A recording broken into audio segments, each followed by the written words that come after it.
there, Imagination Rabbit team here. And so what we're going to do today, and I will be archiving this live stream, or you're probably watching that archive because 2 people will watch this live. But it was kind of a trend in indie games the last, I don't know how many years, to do postmortems and things like that. I think in the first couple that I saw were sincere, and then it became a way to like beg for sympathy or money or something. So I'm not doing that. I'm not going to finish this game. It's not for sale, whatever. I wasn't doing it for that anyway. But I'm making this so it might be useful to other new game developers to maybe avoid some of the pitfalls and traps that I, like many others, have fallen into. So if you want a TLDR of this whole thing, it is just go watch this GDC talk. It's on YouTube. It's free. It's called Crashlands Designed by Chaos. Just watch this and do what this guy says. So I saw this after I had quit working on development of this game, and everything in this video is 100% correct as far as how you should approach game development and a lot of other stuff. So yeah, but I didn't know this stuff, and yeah, so this is the poster for a game that I started, and maybe, you know, there's this thing that happens to people in game development where I think they even have a name for it, where you just get into it and then you try to make your quote dream game right from the start, right? So I didn't do that. I made a couple games first, couple little games. Then I tried to make this game, which was, it doesn't exist anymore, which was a third-person platformer. And something else I realized when I was doing this is that I don't play third-person platformers anymore. I played a lot of them when I was younger. And something I realized is that I was making a game that I would have wanted to play when I was 10 years old. But I don't play these games like this today, and I don't want to play them. So big takeaway number 1 is make a game that you want to play right now, not one you wanted to play in the past or whatever. So I made a little note thing that we'll go over, and then I'm just going to launch builds of the game and just play it and talk about some stuff and things like that. So yeah, this was the poster, and let's go look at my little takeaway thing. So the game had 2 names. It started as God Machine, and then I eventually changed it to Nightlight Sonata or something. But yeah, things I did wrong. So the biggest thing was that it was way over scoped, too big and too soon. So what I ended up finishing with this game was about 4 hours of gameplay, but that was only, I don't know, 10-15% of the game. What it was supposed to be. It was supposed to be like a 40-hour game, and it's not procedural, so it's all handmade. So yeah, too big, too much, and especially when I started it. So I first started working on it in 2015, I believe, and I would work on and off for a couple years, but I would imagine I probably put like 2 full years into the game, thousands and thousands of hours.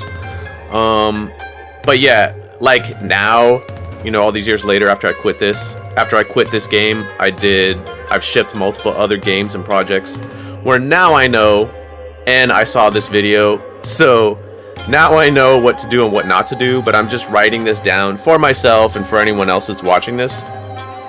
So I'm just going to go over a couple, and then I'll launch a build, and I'll play it, and then I'll come back and talk about stuff. So, yeah, way over scope, too big of a game to do handmade. If I was going to try to make a game like this now, I wouldn't, but pretty much going forward, anything that has levels or something like that, I would just do it procedurally. So I'd have an algorithm build a level, and then you just populate it. Yeah, so another thing, when I first started on this game, I wasn't that good at programming. I was still like a beginner. Now I'm like intermediate, I'd say. So I didn't know how to code all the important systems of the game. So one of the things that really fucked me up is that I didn't know how to do a save system, And once you get programming, like save systems are probably one of the easiest things you can do. I used a third-party one, which was overcomplicated and had to take all these other steps or whatever to try to make it work. So, yeah. And, alright, I'm just going to go into a build now. So, another note is on our, this music you can maybe hear. So, this is one of the leftovers from this dead game. So, I did all the art, I did the animation, I did all the programming, I also did all the music. So this music here, it's free on our Bandcamp. It's called Music for the M-Doll Machine. So it's like 4.5 hours of original instrumentals that I made for this game that never came out. So I just released them. So that's what I've been playing here. But let's turn that off so I can launch a build. And then I'll play it for a bit. And then I'll come back and talk about it. And can you let me know if you're watching this live, how the levels are of my voice compared to the game. So I'm going to launch one of the early levels. So let's go check this out.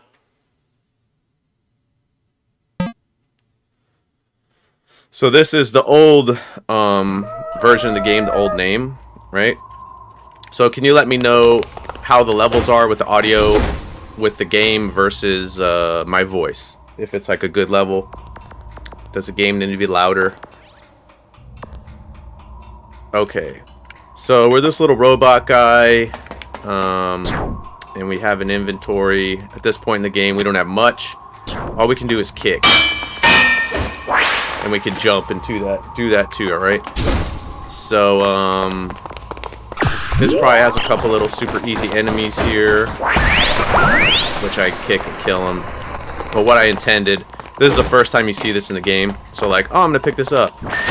So it's like a trap, and then the trap sends the vents to the enemies around. I already killed that guy, but it'll come and make him try to get you in the trap, whatever.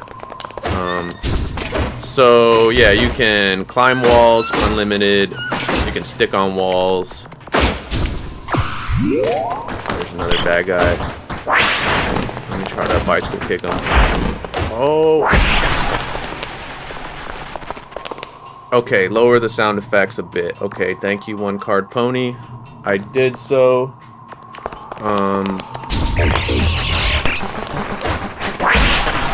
I think this damages me. Does it? Oh yeah, it does. Okay.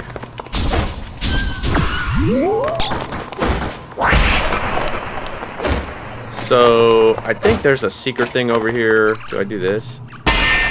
Yeah. I don't even remember what this does. I think it's like a warp zone or something. It seems to be... Oh, it popped me up to the top. Okay. See, I forgot. So, normally you'd have to climb up. I was down there. Let's go do that anyway. If you press jump in the air, like, it makes you float, so it makes you easier to do stuff. So this is activatable via shoes. And we can climb this pole. So if I didn't go to that secret, then I would have to do this. So the kick is the first ability you get, and then later on, I added effects to the kick, so like it has like a cool kind of slash visual effect, but right now it doesn't. Or at this point in development, because this is dead. So when I was doing this, I wanted to keep it really simple and have it highly optimized, so everything is built out of blocks, and then I used pixel art textures to kind of match. So this door, we have to use our kick to kick these back and open it. Come on, man. There we go. But these can hit me too. See?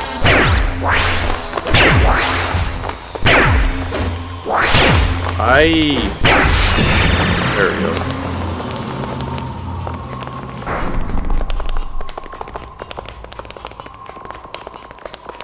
Now this is this creepy place.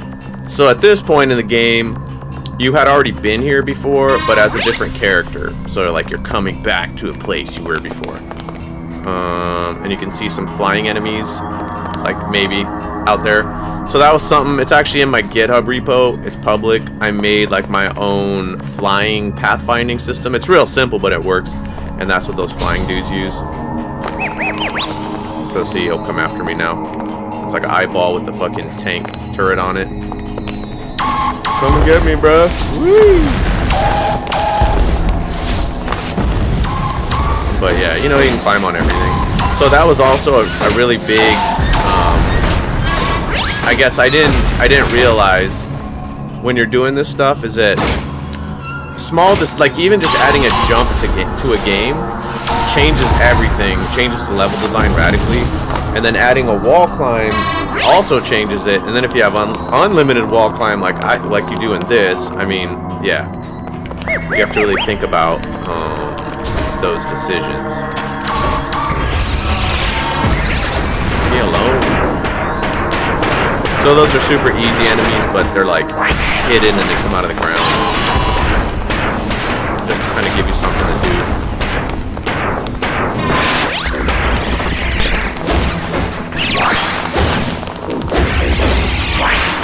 Let me get you. And they drop health sometimes too. So I already know where to go, but that door's locked over there.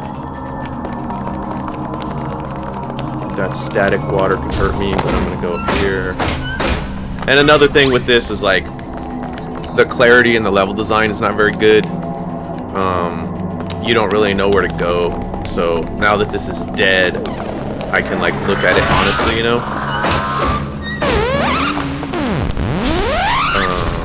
Can hit this thing.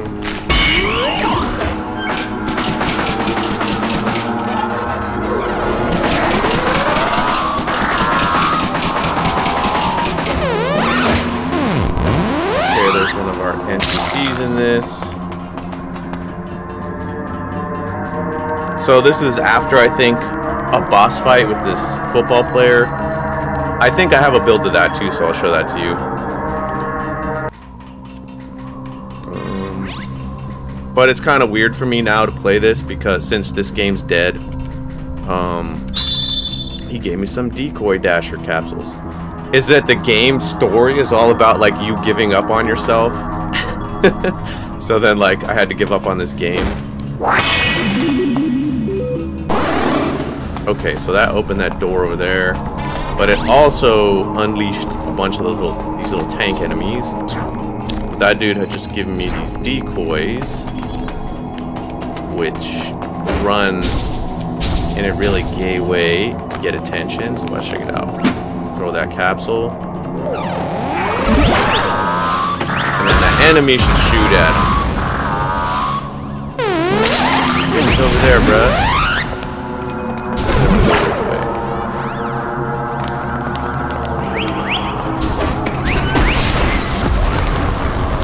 That's just shooting things I can't repel. So see, I made this thing was all meta because there's like game for the game of the game. Oh my god.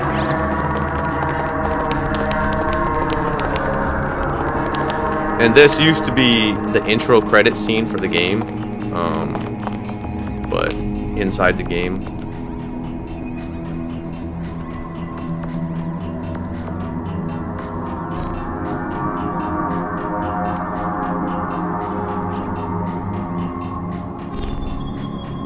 See, now that's almost like me in this game. It's like, I don't know what to do now. So I just stopped working on it. Creepy little dude over there. Let's talk to this guy.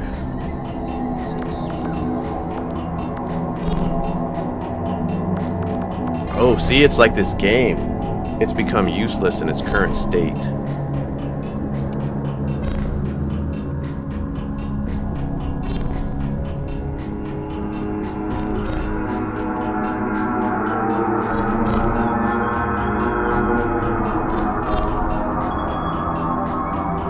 Did I give in to despair and quitting this game? No, my code is shit. Damn, it's pretty dark, huh? And then he fucking blows himself up. That's how he helped me. In a way, so like, working on this game that's dead was really like my game dev college. Like if I went to college, this would have been like my graduation project. So I never shipped the game, but it taught me so much about so many things because this game was so ambitious. So this game had to die for me to go forward, just like that guy did right now. Oh, he gave me a death tunnel. Always wanted one of those. Oh shit, this fucking missile guy's in here. And I spent a lot of time on the AI in this game. So it's pretty smart, can fuck you up, and has a lot of different things it does. I spent too much time on the AI actually. Wait! But I hate games that just have like really easy AI that's really dumb. So yeah, go shoot my decoy. Oi!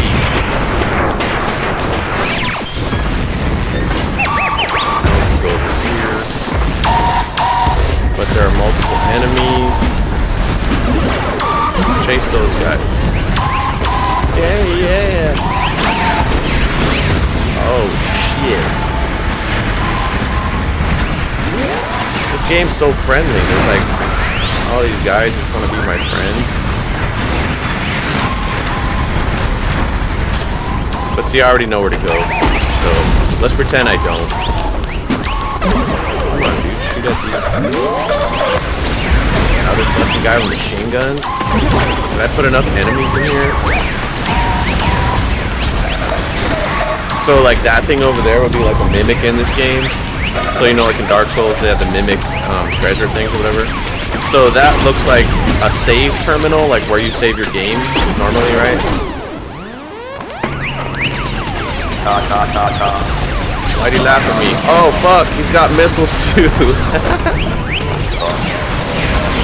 Bruh. This game is merciless. Okay, but yeah, there's these dudes hanging out back here. And I'd like to go in here, but I can't. So let me talk to this guy. So he asked for that death poem before, but I already got it, so.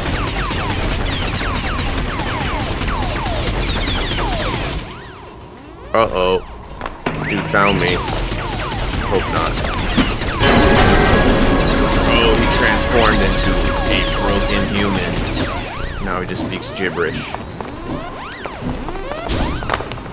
But he did open this.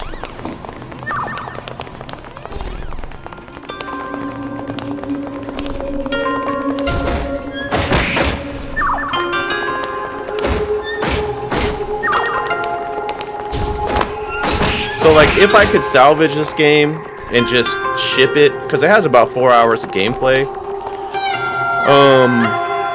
I would. So I've opened it and looked at the code, and it's not impossible, but like when you open old projects and you're just like, what the fuck is this? Like, what is going on here? And like you don't even know what to do, or you look at the code and you don't even remember what you did. It's it doesn't make you want to work on it anymore. So let's open this chest. Oh, we got the bit fist. So now we can punch.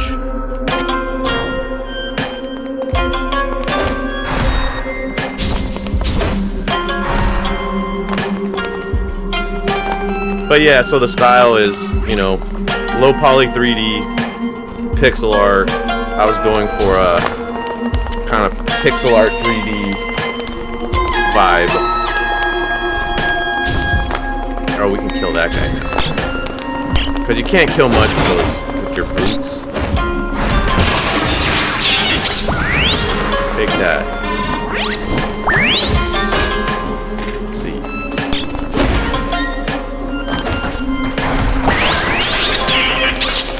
Should I take on this guy, or should I just run away? Oh, shit. I'm gonna come down on him like Tarzan.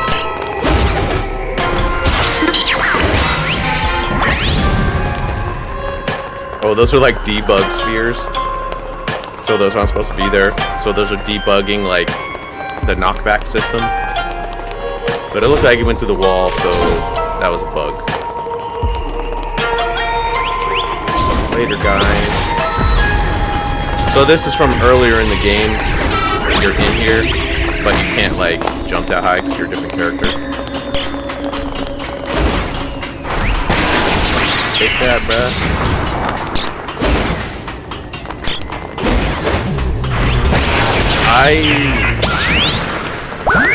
Alright. So I think this is the end of this level. Oh shit. Open the door! So that was a barrier. You needed to get the bit fist thing to punch through it. So yeah, if you want the music, just go on Bandcamp. I showed the thing before. You can get the whole 4 hours of the soundtrack for this for free. It's just m.strange.bandcamp.com, and it's the music for an M-Doll machine, I think it's called, but it's from this. So this is like a hub area where you come back to a bunch of times. But yeah, let's see. Where am I supposed to go here?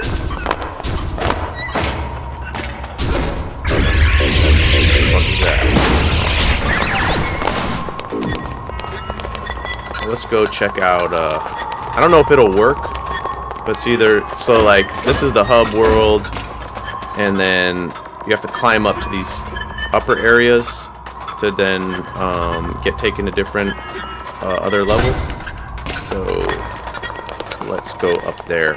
And if you watched our recent film M-Doll, you'll see an NPC up here is from, I used it in that movie. So what did I do?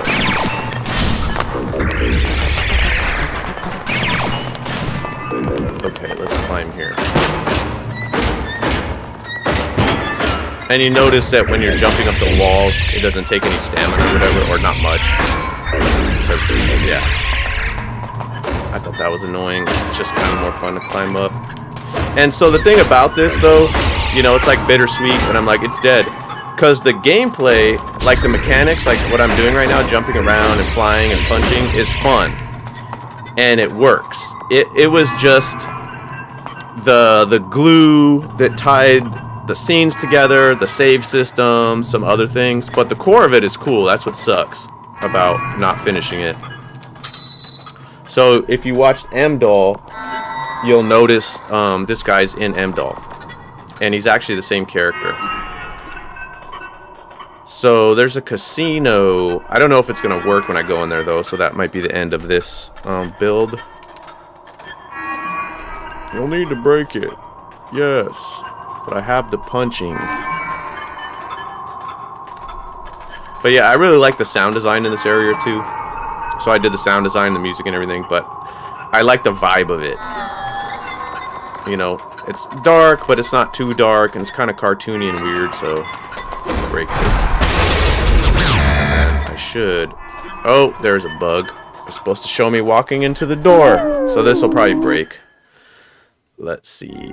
Oh, yes. I'm just floating in space in the same scene. So I will quit that.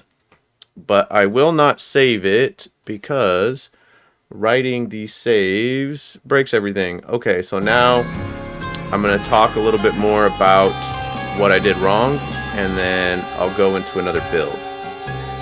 Let me just go delete that save file, because if I don't, it will break everything. Okay, deleted save file. So now you saw some of the dead game. The next part of this is the code was too complex and confusing with little to no documentation. So through doing this dead game, which took a couple years to get where I got, I went from like beginning programmer, game developer to intermediate. And the stuff I know now versus what I knew when I started, I have a radically different approach. So for me to go look at the code for that game, it's just a fucking mess. I'm just like, what was I doing? It's not like spaghetti. It's just that I didn't follow proper principles that I would have gained through experience or reading the right books. But even, you know, when you read books, you don't know what you need to know until you go try to do something, and then you know you need it.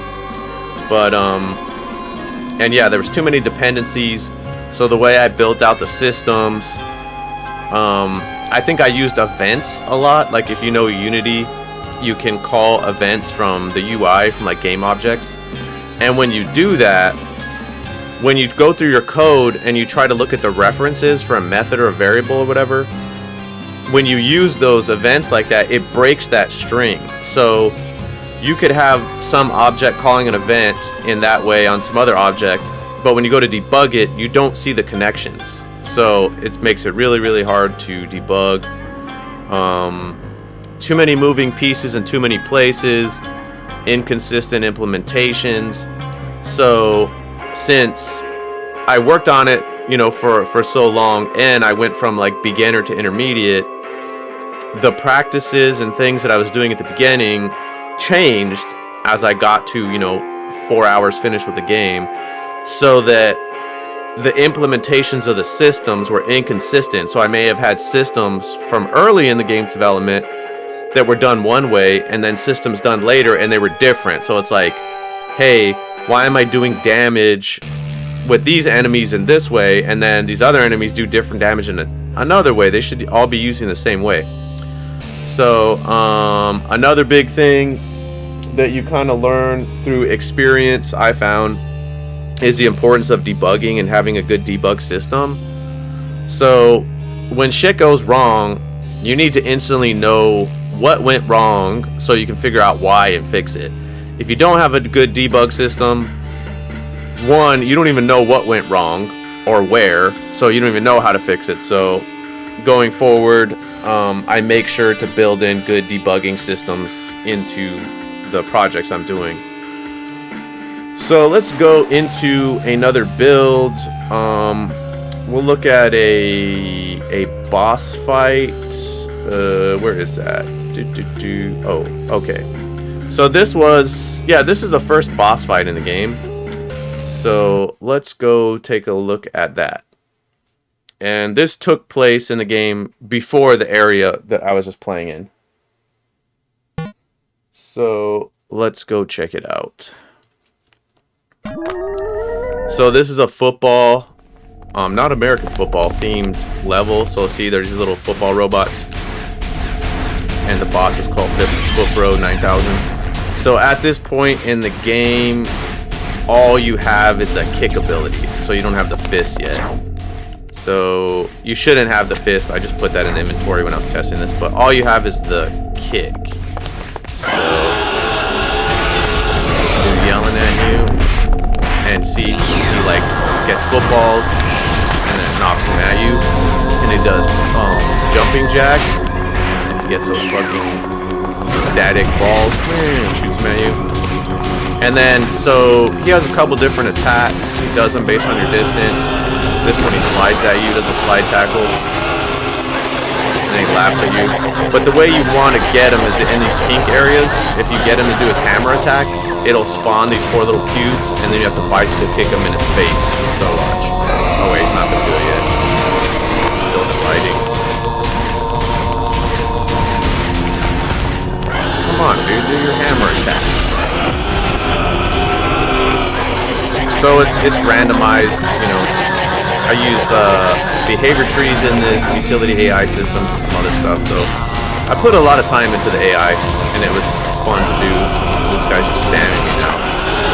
Come on, I think I need to get closer to him.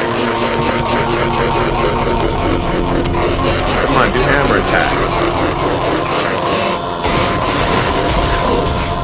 Hammer attack. There you go. Oh yeah, shit. He's not. Those aren't supposed to spawn when he's out so far, but I'll take it. Okay, come on, dude. Do it again.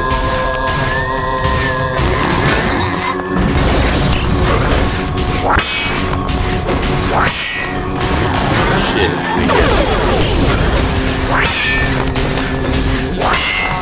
There we go. So yeah, you gotta bicycle kick him. But it's pretty tough.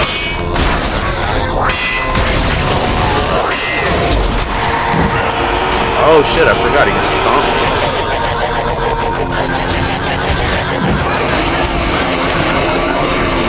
And he laughs at you.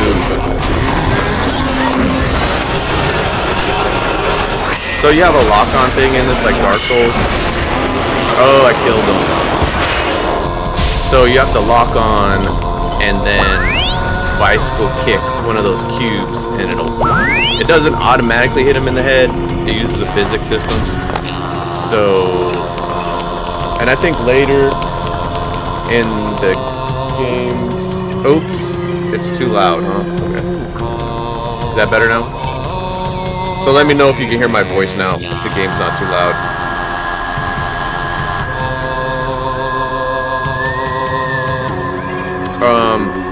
Later, I made it so this fire damages you, because it should be able to damage you, right? But in this build, it didn't.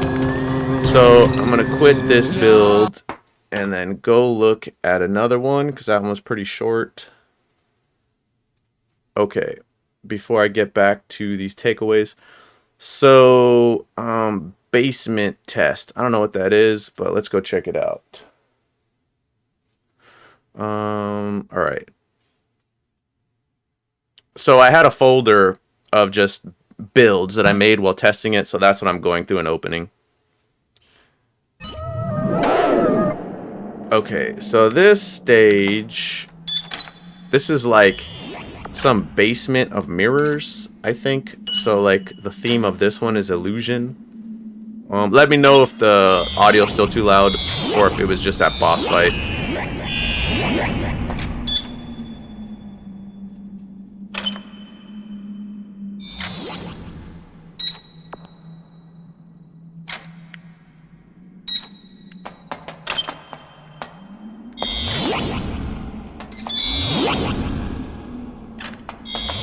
Okay, let's go talk to this ghost.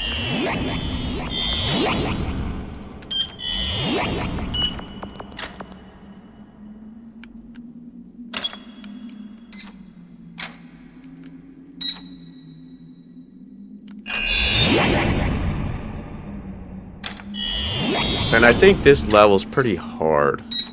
I'm probably gonna die. But yeah, so this one, the theme was supposed to be mirrors and illusion. So, oh, there's a mirror. Oh my god, what is it showing me? Oh, there's a key up there. But I can't see it. It's only visible through the mirror. Oh my god. Okay. So, there's platforms here, I just can't see them. Only in the mirror. Okay. It's hard to see because it's low res, but I had to keep the mirrors low res to keep the performance up. Okay, so now if I jump one more time, I should be next to the key. Then I need a way to hit it. I'll use my trusty kicks. Okay.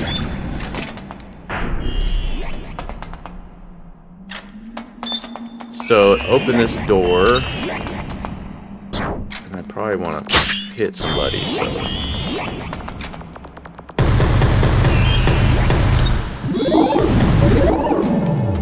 what is this spiderweb land? And I'm pretty sure you can't kill these guys with normal weapons.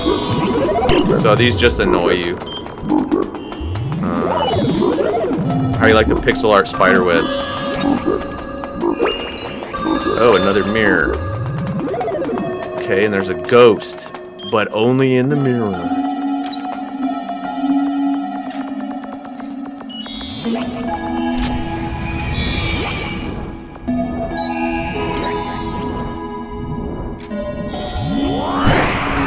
Okay, so he told me something about the mirror. Alright. Since I developed this, I already know this. So, you see, there's an enemy here, but you can't see him. You can only see him in the mirror. Right? He comes up and down, disappears. So then, you have to look in the mirror, and then wait for him to pop up, and then hit him. And I think you have to hit him like 4 times. Okay, see? And I hit him once, so it puts that 1. But, where'd the mirror go? Turn back on. Where am I? What's happening? Where is he? Okay.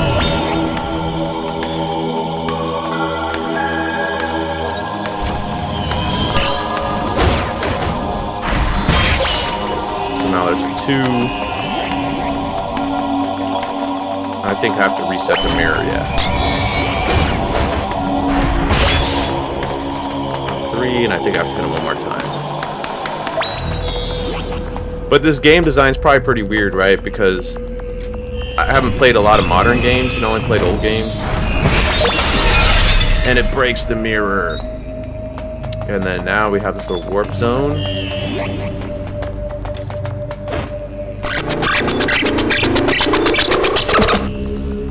And now we're here.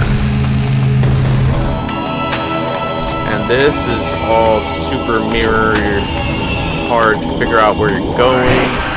These dudes shooting stuff at me. I can see myself in the mirror. There's other mirrors. So this is supposed to be like a mirror maze. What is it? Wait. I think there's walls I can punch. No. See how trippy it is with all the mirrors? You don't really know where you're at. See, this needs more clarity in the design. Because I don't even remember where to go. Oh, there we go. Okay, I guess that's good. Can I kill these guys? Shit. I don't even know what I'm doing. Oh, this one. There we go. But I guess that was the point of this area. You're just supposed to be confused and lost and like, ah! But, I don't think this is the kind of, like, confusion and stuff that's, like, fun in a game, right? Because I'm just like, what the fuck? I don't know what I'm doing. What's up? What's down? Where do I go? I thought there was another wall I had to punch. Maybe over here. There we go.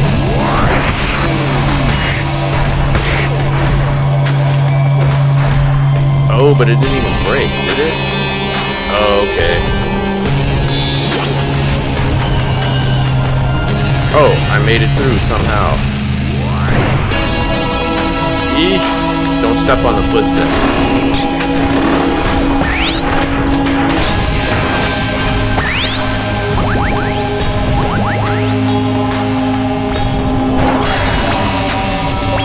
Oh, shit.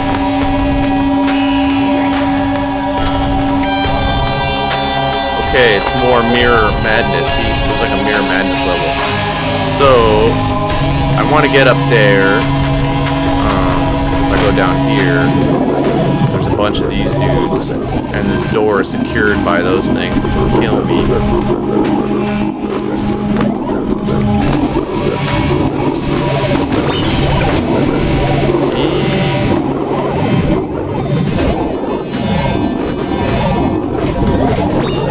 Okay, so I'll try to do this, but then I'm probably going to give up.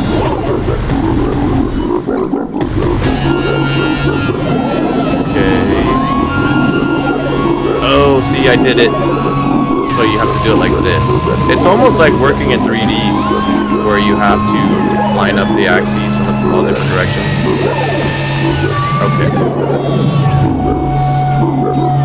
It's pretty weird, too, right? With this music and, like, the visuals. Okay, where am I?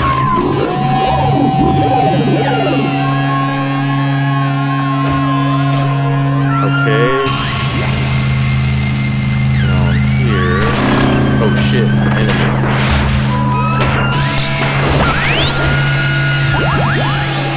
I'm like fighting this dude while I'm just like hovering in midair, man.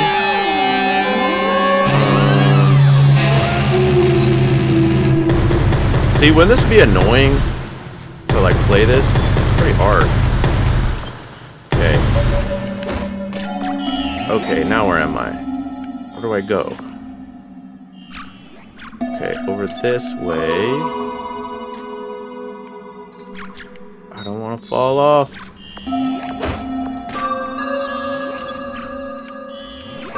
Okay. Shit. Where am I now? Alright.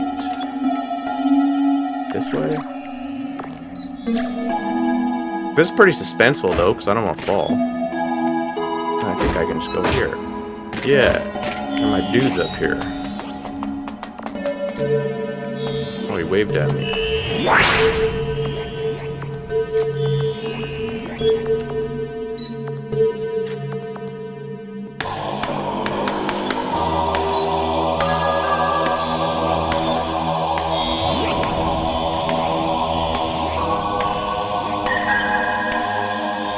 So yeah, this kid and his sister are like two of the main NPCs.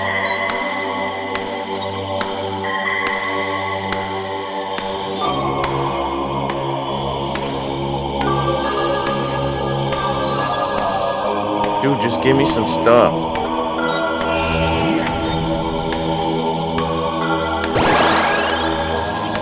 Okay, I got a hope flare now. Alright. So pretty sure I can use that to kill those weird dudes down there and dissolve that door barrier. Look what I did. Enemies coming out of the invisible floor. Let's see, watch. Now I can slaughter these guys. Let there be light. And this door. Turn it on.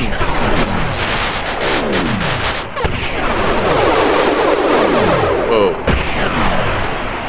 That was kind of cool. Okay, what's in here? I don't even know.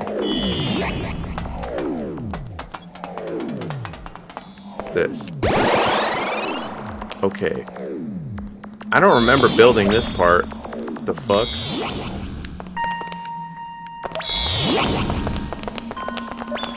Whoa.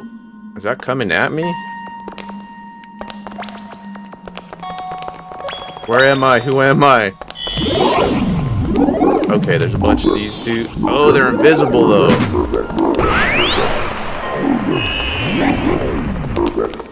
Okay, there's mirrors on all the floors and ceilings. Yeah, I went a little too far with this. Fuck do I go? Oh, I see. There's a key upside down in the ceiling. Oh, more of those douchebags. Yeah, see, this would probably make most people go crazy. Can I climb on the walls?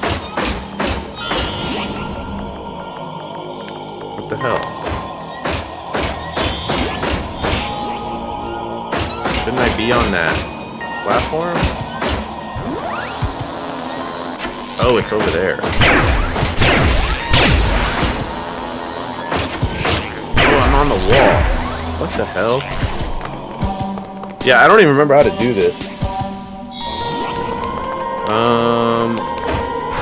I might just turn off this build because I don't even remember what you were supposed to do here. And yeah, see, that's not good design. What is this telling me? What, this guy's gonna kill me? Oh, those things do kill me. See, the design is not telling me anything. I don't know where to go. Like, okay, there's a key. I know I want to hit that to do something, but I have no idea how to get there. And in the design, there needs to be cues to tell me where to go. And there isn't. There's just stuff trying to kill me. So I assume it's going to open that door if I flip that key. Okay, there's stairs. But where are they? See how confusing this is? I guess maybe I designed this level to make people go crazy. I'm trying to do it. Because I don't get it. Do you get it? Where is anything? Is that way or?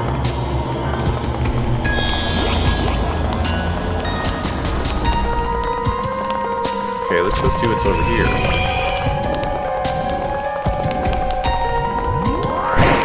Just more things trying to kill me.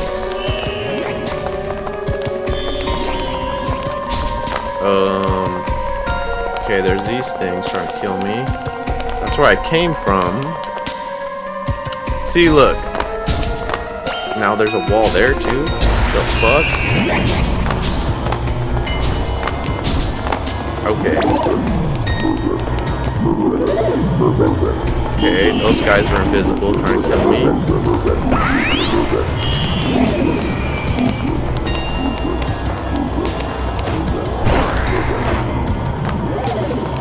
Yeah, no, there's a way to do this. Because I know it was working. Somehow, I thought there was invisible stairs. You climb up and you hit that key, and then it opens that door, and then you go to another area past this one, but I don't fucking remember how to do it. Can I just land on a stair in the air? No. It's because I put all these invisible walls, or are these the mirrors? I don't know. Okay, I think I'm gonna quit this build and then make notes about how confusing this design is. Because, yeah, if I don't even know where to go and I made this, it's not a good design.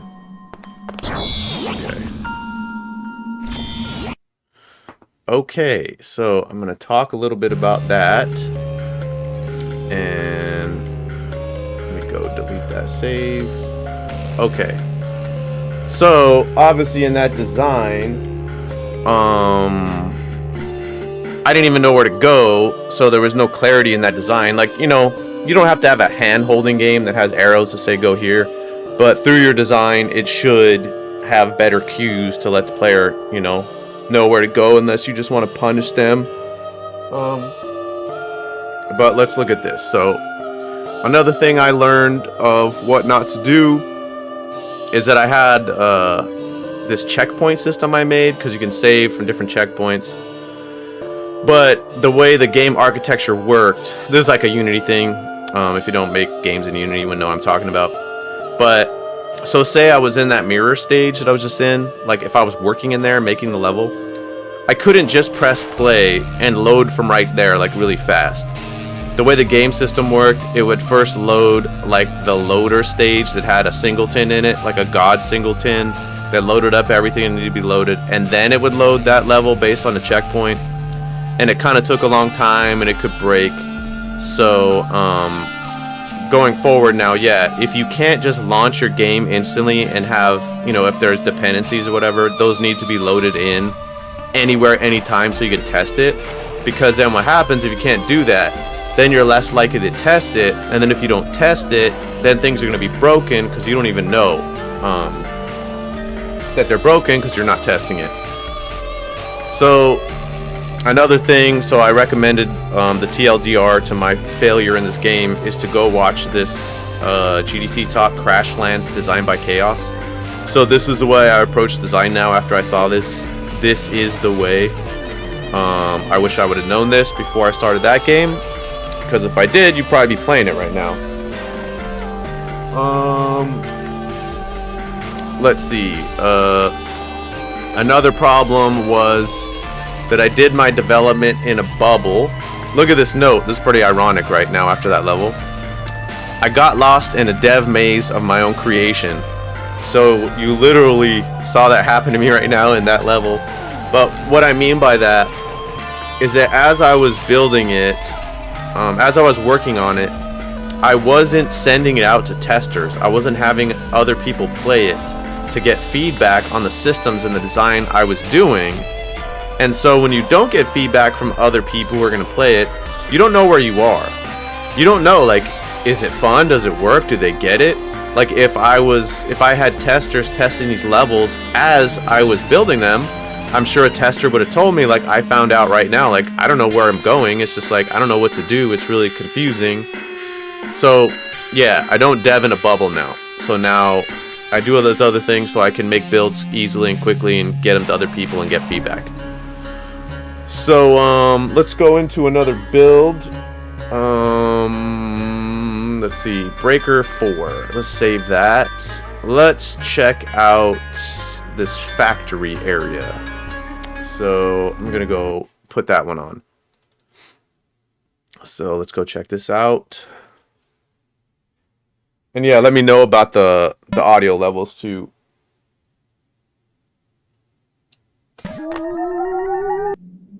Okay.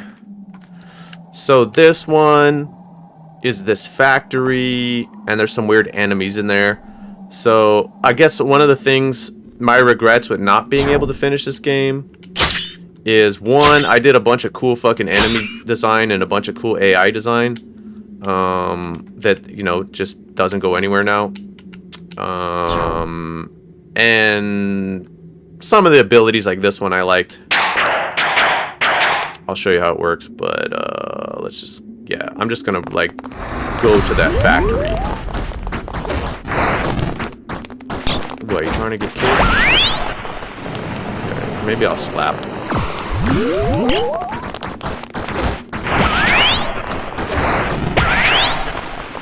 Okay. I'm just gonna go to that pyramid.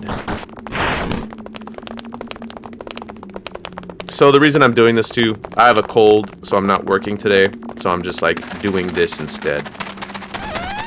There's a different enemy type on here. These little dudes that shoot, I think they capture you. These guys. Let's see. Let me get them. Yeah, see? They put me in this trap and I'm flying. So I guess that would make more sense if falling killed you, but it doesn't in this game, so it kind of just is annoying. Let me see if I can knock it back to him. No. Let me try it again. With the super knockback. Nope, doesn't work. Kill this guy.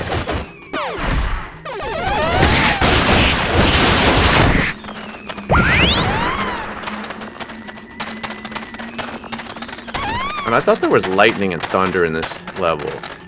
I think I hand animated some pixel art lightning. Maybe? I think it's randomly or something. It randomly plays.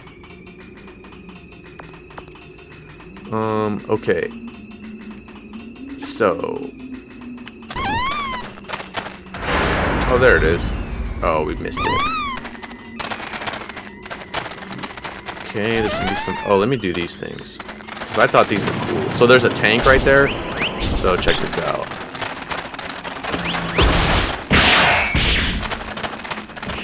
See that? Little dude's a ninja.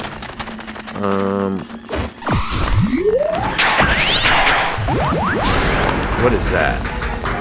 Oh yeah, see, check these dudes out. They're like these weird dog things. They shoot lasers out of their nose.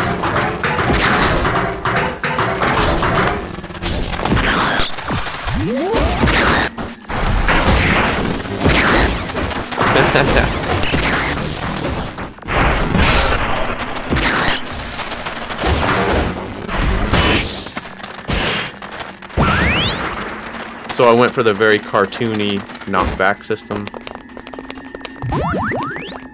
Oh, this is another enemy type over here. This dude, kind of creepy. So it shoots that fire like randomly comes after you, and then if I walk in the fire, it hurts me. But that's what I went for in this too, like simple modular enemies, but explode. I think these dudes can... Oh yeah, see, this is a different type. He charges you with that little blade on him. What are you trying to do to me? Oh, look, you can be like a matador. Oi!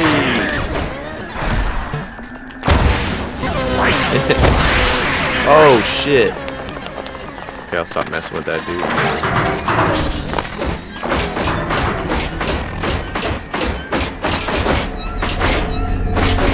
I think I'm going to the right place. Yeah, okay.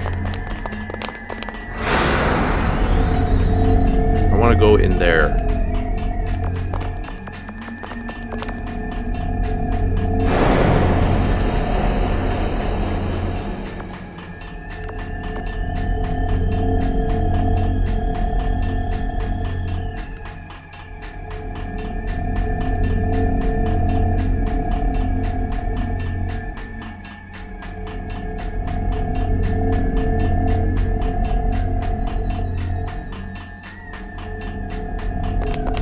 Okay, so he just tells me he can break that window. That's what I want to do.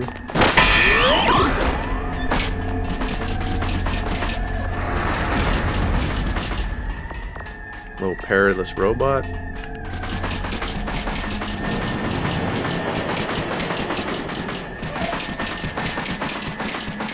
Okay, so I want to go in this factory. And this is actually a sex doll factory. It's a waifu factory. Okay. And I think I need my fist.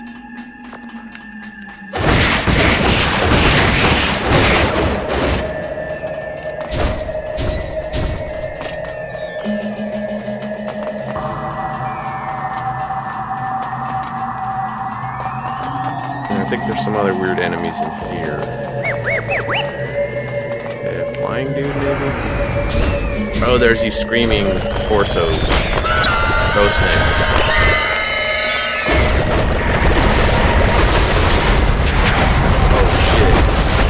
Dead.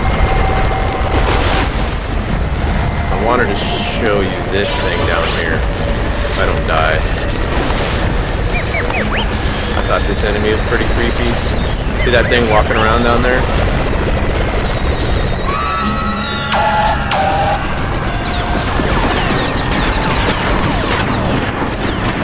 See it running after me with the laser?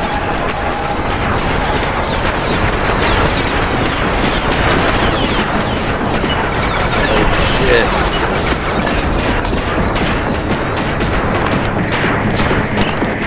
Probably gonna die. It's like, I don't know what the fuck that is. It crawls around and then it looks for you.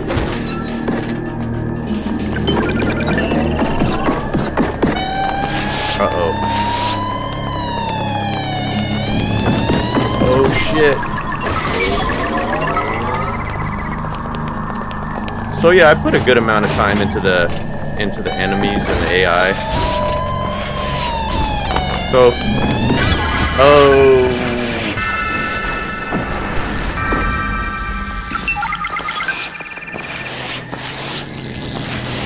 but there were some good things I think out of this game.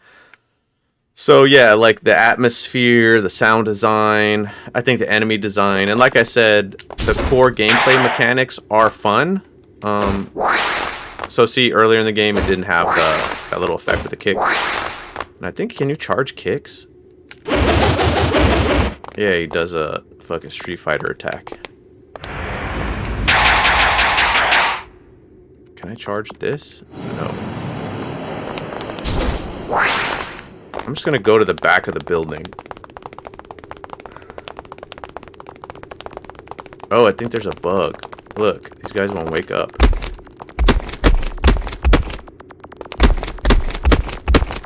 Yeah, they're supposed to get up. Well, maybe the enemies won't attack me, they're stuck, and I can just go look at stuff.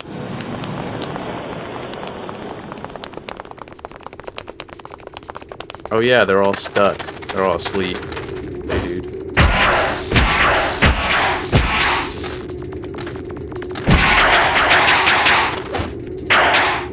I don't think this really does any damage. It's more for deflecting shit.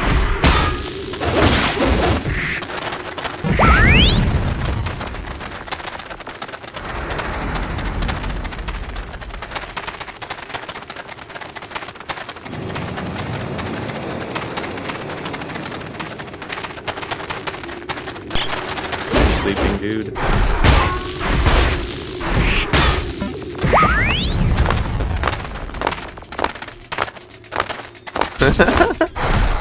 That was a bug right there too. Look, he's stuck in rolling.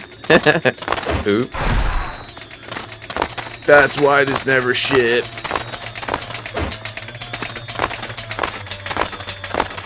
That would be some kind of initialization bug. So in the level we started, some variable or something, or there's an error, and then it prevents stuff from running. Can I even climb if I'm just rolling?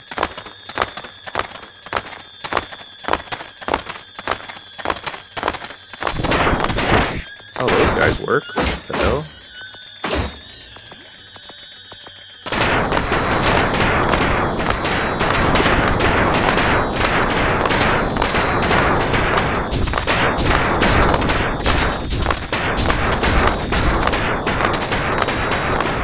I'm just a rolling man.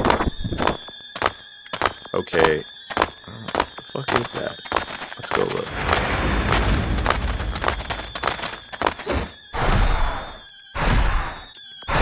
You can just fly by punching.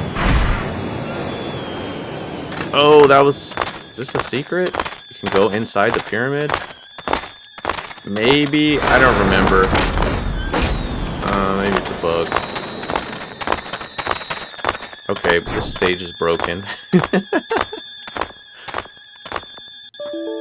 Oh, yes, there's an error. Okay, let's get rid of that. Alright, so, let me see. Alright. Another problem was too many systems talking to each other without an easy way to debug them. I think I talked about that before. That I was using things like Unity events, using their UI system instead of subscribing to the events through code, which breaks the chain. Oh, I gotta let my cat out. Hold on. Come on, Bo.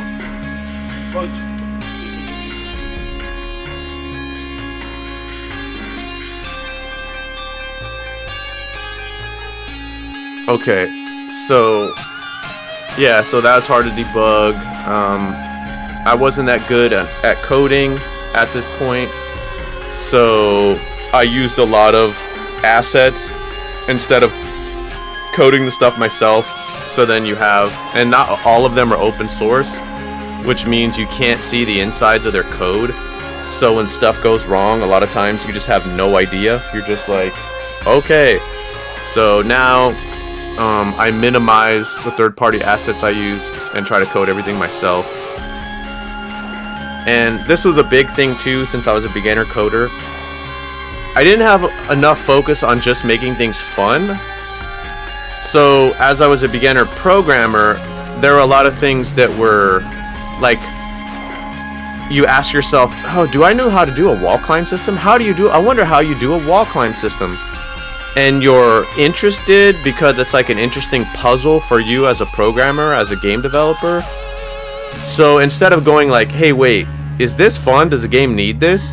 You just get caught up in like, this is interesting. How would I approach this? And then you spend a fucking week like coding something, and then you finish it and you're like, wow, I did it. And then you have to be honest with yourself, it is, and be like, this isn't even any fun.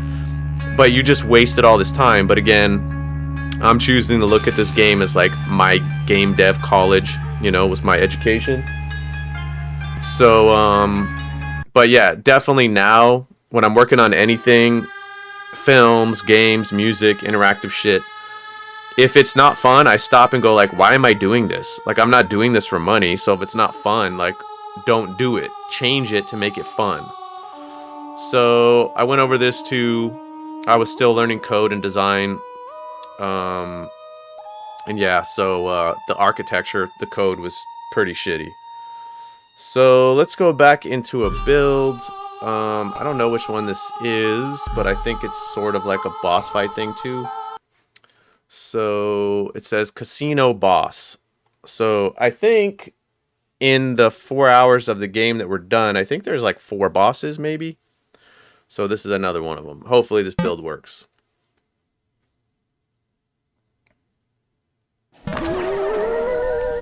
Okay, so this is a casino owned by that guy. Can I go back out here? Oh yeah, I can. So if you watched our recent film M-Doll, you'll recognize this casino, because this is, I actually used this in the film.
hit it with a fist.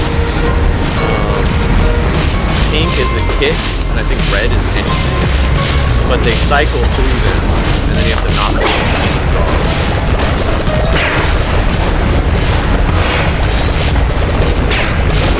And they're like dropping bombs and all kinds of shit.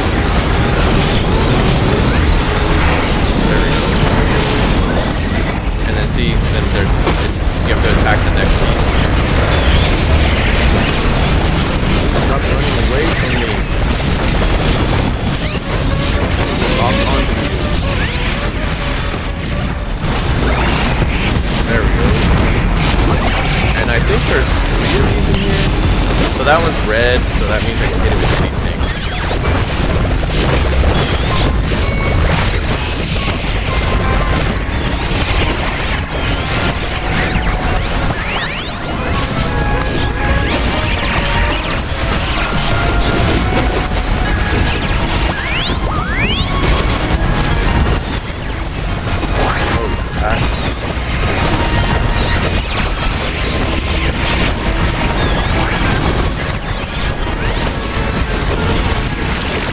And then look, then that eyeball comes out after, and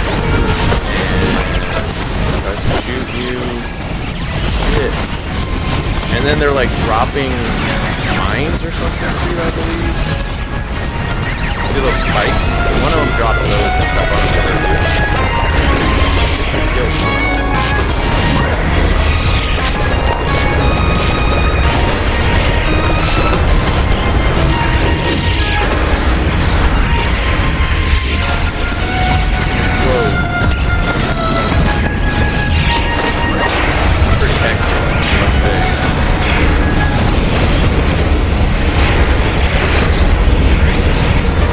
I can do it.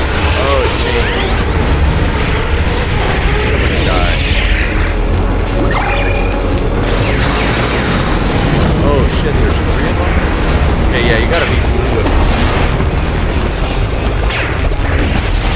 Okay, these guys give me hell. Oh, or they kill me.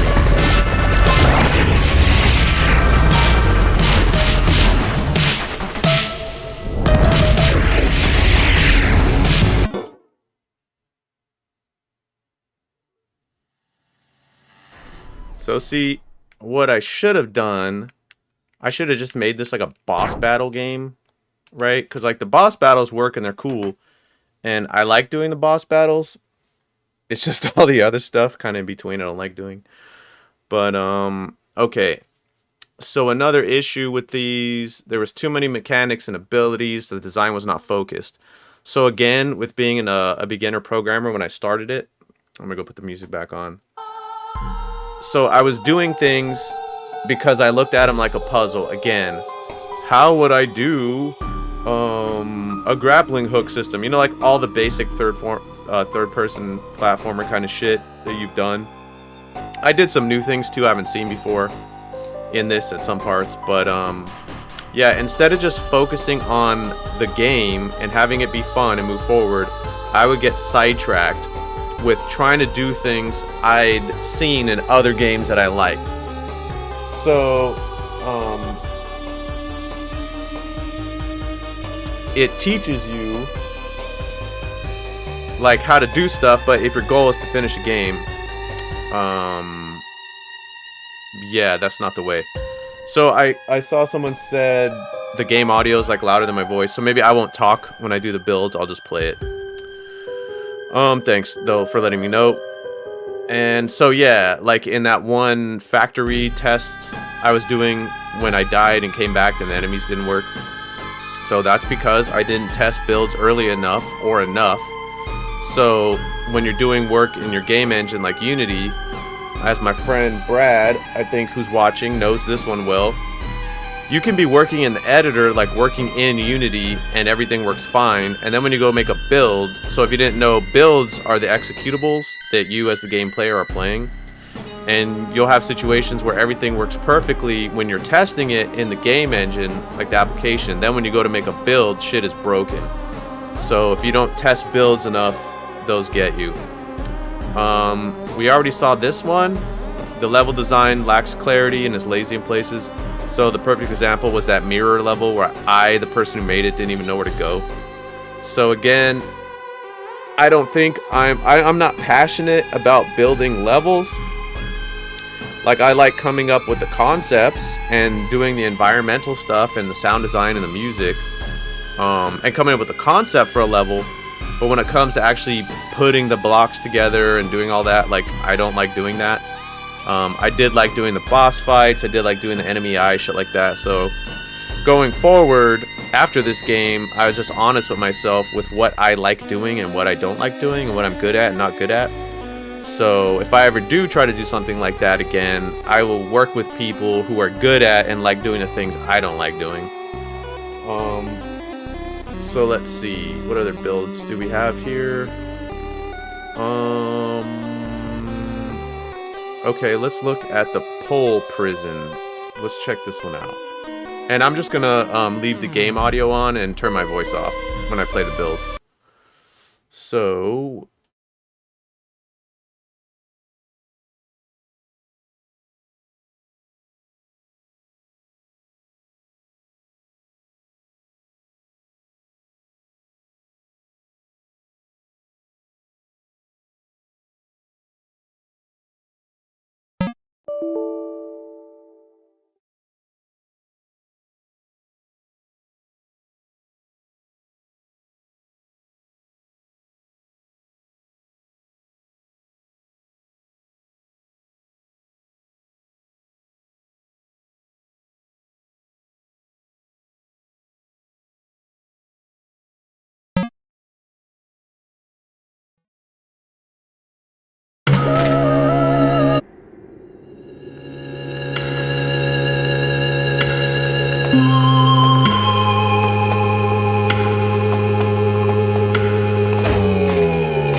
Okay, so I died there. Did I know what I was doing? Sort of. Looks like that part wasn't optimized either. The FPS was getting kind of low. But again, yeah, clarity. So I talked about most of the bad stuff from this. So, you know, you want to be honest with yourself. When projects fail, you don't finish them. Oops, sorry about that. So yeah, you want to be honest with yourself. When projects fail, you don't finish them, whatever. So I think it's always good to be honest and look at the things you did wrong. But hopefully there's also things you did right. So I'm going to go over those. And so things I did do right in this, that I did make a unique world full of originality and atmosphere, and that I was purposely trying to do things I don't really see in other games, approach a different way, unique enemies, unique kind of stuff. And I think that did work out, the visual style, the sound, stuff like that. And like I said, the core game mechanics do work and they're fun. So the combat, jumping around, climbing, like all that stuff is fun. And that's what kind of made walking away from this more painful, in that you know, I play it and I'm like, wow, the game mechanics are fun. Like, I should totally just like ship this or finish it, whatever. And then I get into the code and then the gigantic levels with the, you know, the ones that have unclear design. It's just like, I don't want to do this. So let's see. For the most part, the AI works well and it's fun to play against. If I could open up the AI systems, like I did all this crazy shit. I was combining behavior trees with utility AI. So I'm like modeling the fucking enemy's emotional state and then choosing their reactions based on that and all this stuff. And it works. It's cool. But I spent way too much time on that. Another good thing is that the boss fights that are finished are fun to play and they are challenging. So yeah, before I finish these, I'll go look at another build. So again, I'm doing this kind of just to like wash my hands of this project. And again, for anyone else out there, the TLDR is watch this video. It's a GDC talk on YouTube, Crashlands designed by Chaos. This is the way to do it, iterative design. I learned this after I stopped working on my project, but that's definitely the way to do it. I planned way too much with this, and that it can end up dooming you in the end. So let's go look at another build, and then I'll come back and talk about it. All right.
Okay, so I think I was stuck in that part because when I loaded that build, I didn't add a certain key to the inventory that you needed to go forward that you're supposed to have there.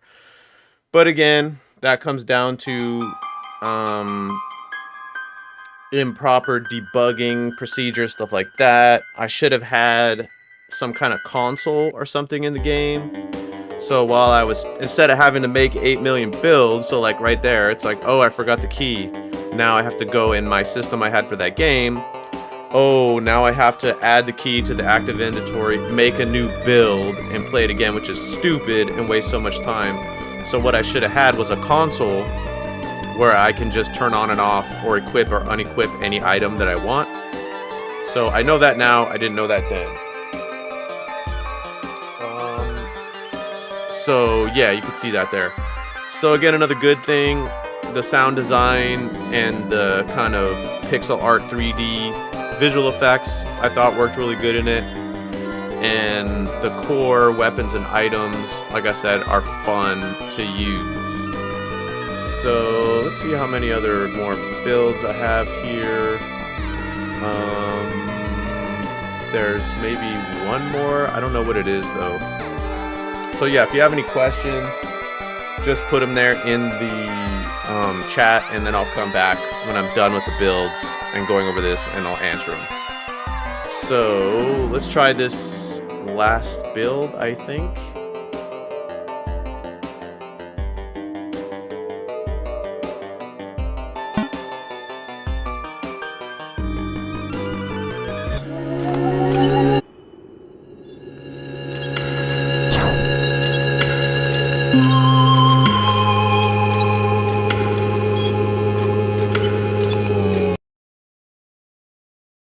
So that was actually the same build. Let me try another one.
So that was actually the last thing I worked on in this game, was that boss fight. Yeah. So yeah, these are the things I did wrong. These are the things I did right. And these are the things I try to always do now in my new game projects. So again, go watch this video, Crash Lands designed by Chaos. So I try to design like this from now on, but yeah, I don't do or add anything to the game unless it's fun. And I had to redefine to myself that something being interesting is not fun. So it would be like, oh, it would be an interesting mechanic if you could drop these mines and the mines would blah blah blah. That's how I was thinking, and I'd spend days or weeks building mechanics because I thought they were interesting. And I think that was more so because I was a beginner coder, and it was fun to me to see if I could do it. So the work was fun, but actually what I added to the game was not fun. It was just interesting. So do not overscope, and don't even think of huge handmade game ideas. So going forward, I'm not going to make any huge handmade games. Pretty much anything I do, if it's not just a little tiny game jam game like a day or two, it's going to be procedural. So it's going to be writing algorithms that will generate the levels that you play in. But yeah, to do it handmade, it's just, especially for 3D, if it was 2D, I could see how you could do it handmade, but 3D with the colliders and the 3 dimensions and texturing, UVs, blah blah blah, it's just so much work. And again, I was trying to do like a 45-hour game, so I finished about 4 hours of the gameplay of this game, but it was supposed to be 10 times longer. So just the amount of sets and scenes and blah blah blah, it's just too much for me to I don't even want to do that. Like, I could do it, but I don't want to do it. And then when you're in the middle of the grind, it's not fun, you're not into it, you know. And I'm not doing this for money, I'm doing this because I enjoy it. So then you come not to enjoy it, and then you don't work on it because you don't enjoy it. So a big thing I learned from that video, the Crashlands iterative design one, is do not make assumptions. Do not plan your designs too much. So test them. So if you're like, oh, kicking blocks would be fun, well, don't just write that down and then go on and then write another mechanic. Go test it. Like, is it fun? If it is, cool. If it's not, try to tweak it a little bit. If it's going to take too long, cut it out. So play test sooner rather than later. And this is tied into having proper systems so that you could build the game from any scene, and have a console or some kind of debugging thing, so your playtests are useful. Because, you know, when you don't know and you send a build to someone and they get an error, and if you don't have any smart, easy way built into your builds for them to give you their logs or for you to figure it out, then that's just more work. So I was pretty good in this project in that I prototyped for a long time where the player was just a capsule, but I didn't do it for a long enough time. You get seduced by your ideas and you want to add art to them. It's like you'll have this capsule jumping around and shooting lasers for weeks, maybe months, and then you want to just put art on it. You want to start adding animation, but when you do that, then you lock things in, you start falling in love with things, and you may not explore every possible scenario or situation that you could, because you're like, no, it's a little robot and it's animated like this. So the testing thing again, make it so you can test the game from any scene at any point. You could just be in the game, press the play button, whatever, now you're testing it as it would work in builds. Again, debugging system. I just purchased an asset to do debugging, and so I'll be using that because it's something that's way more sophisticated than I could come up with. And here's another one. Oh, my screen's gonna go off the screen. Always test in builds and test early in builds. So if you're building a mechanic or something, even a couple days, like, test it in the build just to make sure. Because there's stuff that happens in Unity, I'm sure other game engines, where there might just be some functions or some things that are not supported in builds. So you don't want any surprises. Keep the systems organized and modular. So there's a book that I read after my major work on that game, and it's called Clean Code. And if you're a beginner programmer, I recommend reading that book, because it tells you about how to write code, how to name variables, how to name methods, how to keep your code clean so that when you or anyone else looks at it, they can understand it. So if I had clean code on that game in the project, I probably would have just shipped the 4 hours it's done and put it out. But the code is not clean, and it's all these messy systems mixed up together. So the last one that you probably can't see, it's cut off, is code everything myself unless it's absolutely necessary. So it's like, you know, you see all these Unity assets, like, let's go load the asset store. If you're using Unity, you know, you can go to this asset store and let's just look for like state machines or something. I mean, there's all these assets, right? So if it's something you need yourself, I usually want to just go use an asset, right? So the asset can save you a lot of time at the start. Most of them I would say, are not set up so they're really good for debugging. They might even be closed source. So they seduce you in that it's really easy to get the thing working that you want to work. But then when it comes to debug, or you have serious problems, or you want to extend the system, a lot of these are not the optimal solution, so you're better off coding it yourself. So it's like, you know, recently I've been thinking of making a prototype for a top-down 2D game, because I usually play top-down 2D games. That's like my favorite type of game to play. And so there's stuff like this, which, you know, you see these and you're like, oh wow, I can just get this and then put in my art and put in my stuff, whatever. And this might have really cool clean code, but it's still not the same as you creating your own architecture, which you understand, you know what goes where. If you do it the right way. If you make messy, shitty code, it's not going to help you. But so it's a fine line. Like, if you just want to do like an asset flip kind of thing, and like, I want the mechanics and the level design that's already in this, I'm just going to put my own art. Fine, use this. But if you have novel mechanics and different things you want to do where you're like, well, I'll just extend this system, then you really need to check it out to make sure that you'll be able to do that. Because you could end up spending more time trying to like outfit this thing for the way you want to extend it versus just doing it from scratch. So alright, let's put this up. I'm pretty much done going through the builds. So if you have any questions, just ask them in the chat. Most people will watch this recorded, but since I'm here right now, I'll try to do that. So I'm going to go through this and just look at questions if there's any.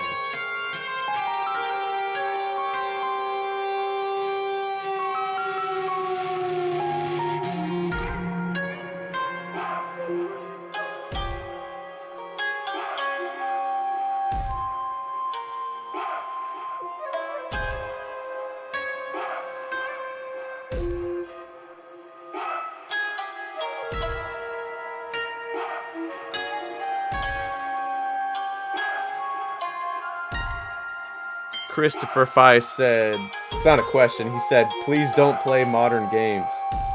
Modern games just feel empty. Or no, someone else said that. Never play a modern game. Modern games are too samey. Yeah, like, when I have time, I go into Steam and I'm like, I'm going to buy a new game. Like, let me try a game. And I just look and look and look, and then I'll buy something and I'll just be like, this sucks. I just play Nuclear Throne and Dead Cells, really, but mostly Nuclear Throne. So that's why I thought, like, oh, shouldn't I make a game like the games I like to play today? So I said earlier, this game was really something I would have loved playing when I was like 10 years old. But I should have just made a game I want to play right now, because then I would have fucking finished it. Because I'm like, I don't even play third-person platformers. Why am I making one?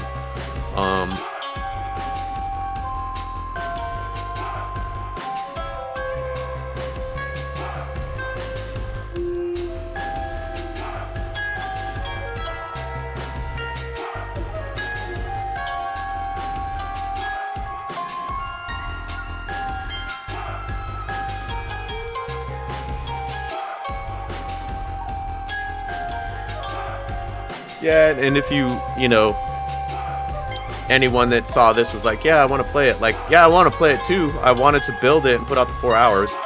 I've probably opened it like 4 separate times. I opened it and was picking through it for maybe 2 hours last night. And the builds were freezing on this certain asset, this certain scripting. Well, no, it's an asset. For like, if you want more than like 50, 100, like 200 enemies on screen, you have to use special animation optimization systems. So I was using one, and all those enemies were causing the fucking whole game to freeze, and I tried to debug it, but it didn't go anywhere. So yeah, if it was as easy as me pressing build, yeah, I totally would just put it out for free on itch or whatever. But I'm sure I'll open it again. But yeah, after last night, I was like, fuck, I can never put this thing out. Like, this code is terrible.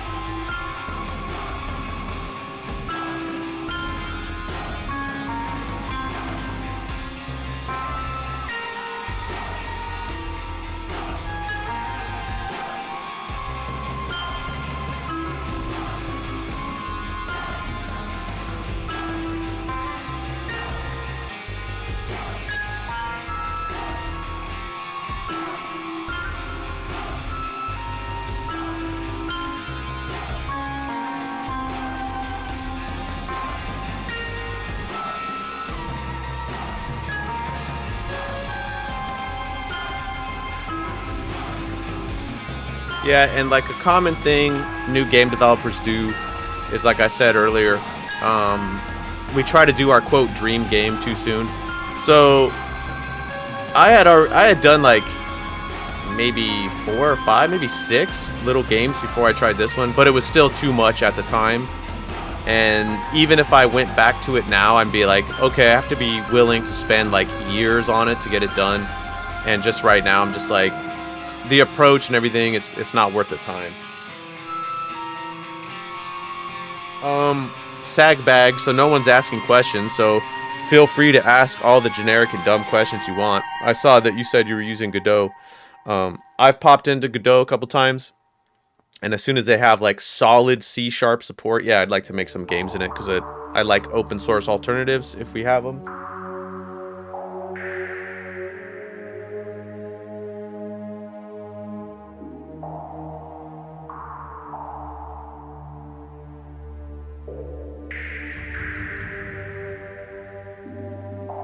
So that project, I didn't work on it straight, so let's look. I'll tell you. Let's go to my itch page. Actually, let me see if this fucking thing is still on there too. M.Strange Game Jolt. I think I have games on here that I don't have on itch. Let me see. Where's my games? Okay. No, I guess they're all on Smashy Town, maybe? Let me see, are those on here? I don't think these are in order, but my first game was Robots Are Dicks, and then I did Hackman, and then I did this Magnetroid game, and then I did the Bad Platform, and then I did Powerless, so that's what, 1, 2, 3, 4, 5, 1, 2, 3, 4, 5, 6, and I did this one, this Smashy Town one.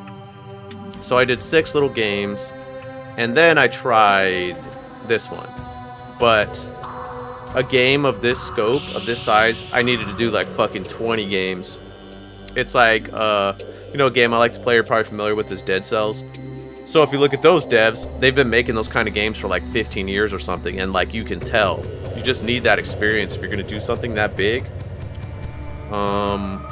So yeah, I did 6 games, and then I tried to do my dream game, but it didn't work out. And then I realized, yeah, I don't even want to play this game. Like, it was funner to develop. Don't get me wrong, it's fun, the mechanics are fun, but when I play games today, I don't want to play a game where you have to save, and you know, it takes days or weeks. I like games like Nuclear Throne or Dead Cells that you can just do a run in like 30 minutes is probably the longest you're gonna play it. It's procedural, it's randomized, you know, every time you play it it's different. So going forward, those are the type of games I'm gonna make.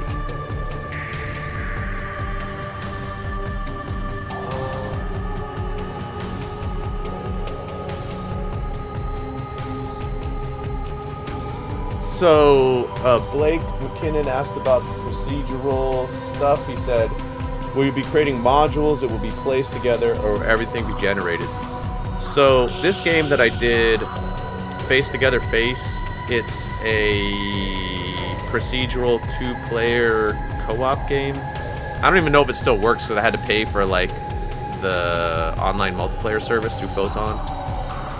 So, this one was preset big rooms, and then the procedural part was that it was populated with objects, right? So randomly placed objects in pre-made big spaces, and then it would do things like if you had a cabinet, it randomized what items are in there, right? So going forward, I think I did a live stream where I was showing a prototype of some procedural thing I was doing. So I found this, so maybe other people would be interested in this. So I really like Nuclear Throne, and if you've seen their presentations on how they do their level generation, this is the tutorial that goes along with the code, like how to make that. But it's pretty cool. 2D, you can do so much in 2D. But they use these things called walkers or diggers. So it's like, imagine this is dirt, right? And then they have these little dudes that go and dig out the level. And then you know what tile is what, and you can set rules based on the tiles. So I made a prototype in Unity that I used this guy's code, but then I did it in 3D. But so my approach would be to build a procedural level by digging it out like this, and then have like rooms that would be placed within the procedural level, but then the stuff inside those rooms would be procedural as well, like placed and what they are. So that's that's my concept for procedural stuff going forward. So I think it's like, yeah, when I did this one, it's kind of cool, but you know, that kind of 3D, like if we go back to the asset store, and I think it's called like Dungeon.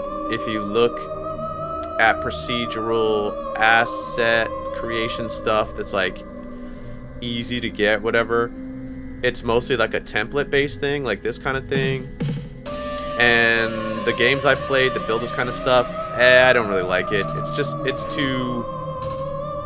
It's too samey, right? So I think this way is cool, the nuclear throne way, because you do get a different space, a procedural space every time, and you can tweak the variables, of course, to have more pathways or whatever. So I think a cool concept is to combine the two, is to use the kind of preset template room that you populate with something that builds out a space like this. So yeah, so I have that. I was building a prototype for a game where I built this whole thing out, and then I was like, yeah, this isn't fun. The building thing worked, but the actual gameplay within it wasn't. But I still have that code. So let's see. Slither's Cave says, would be cool to see you work on a DeFi game project. So I do have a couple ideas I think are pretty novel ideas for crypto/DeFi games. But it would require very low transaction fees, like gas fees. So if you know crypto and you know Ethereum, the gas fees are too high for, let's say, if you wanted to do a game that cost $1 to play. The gas fees would be too much. But when L2s like the ZK Sync launch later this year or whatever, we're very close to a point where the transaction fees will be like a couple cents. So then to make a game that's like $1 or even a quarter, US quarter, like coin-op games is doable. But I do have some game ideas. If you didn't know, there's some pretty cool little, yeah, this one, Chain Safe. Some pretty cool Web3 libraries, and I think I got one for Unity. Let me see. It might be this. If you want to do some Web3 Ethereum integration with Unity, because if you didn't know, there's these new things called crypto native games, and you'll be able to do shit with crypto native games you have never been able to do before in normal games. I think it's this. Yeah, it's on here somewhere if you search for it, but there's a package so you can do Web3 integration, MetaMask integration with Unity. So yeah. But yeah, the stuff's not cheap enough yet for me to do it. Are you working on a different game now? I'm working on prototypes. So I've been working on the next animated feature film. It's called Do You Know the Way to Nowhere? And I've been working on prototypes. So, you know, when you're prototyping, you have an idea and then you go test it, but if it's no good, you just throw the prototype away. So right now I'm on prototype number 3. So hopefully this will turn into a game. It might not, but then you just keep prototyping. So the idea with that is just to spend like a couple days, maybe a week at most, prototyping a game idea. before you decide like this is one to go with or this sucks. Throw it away and go try something else.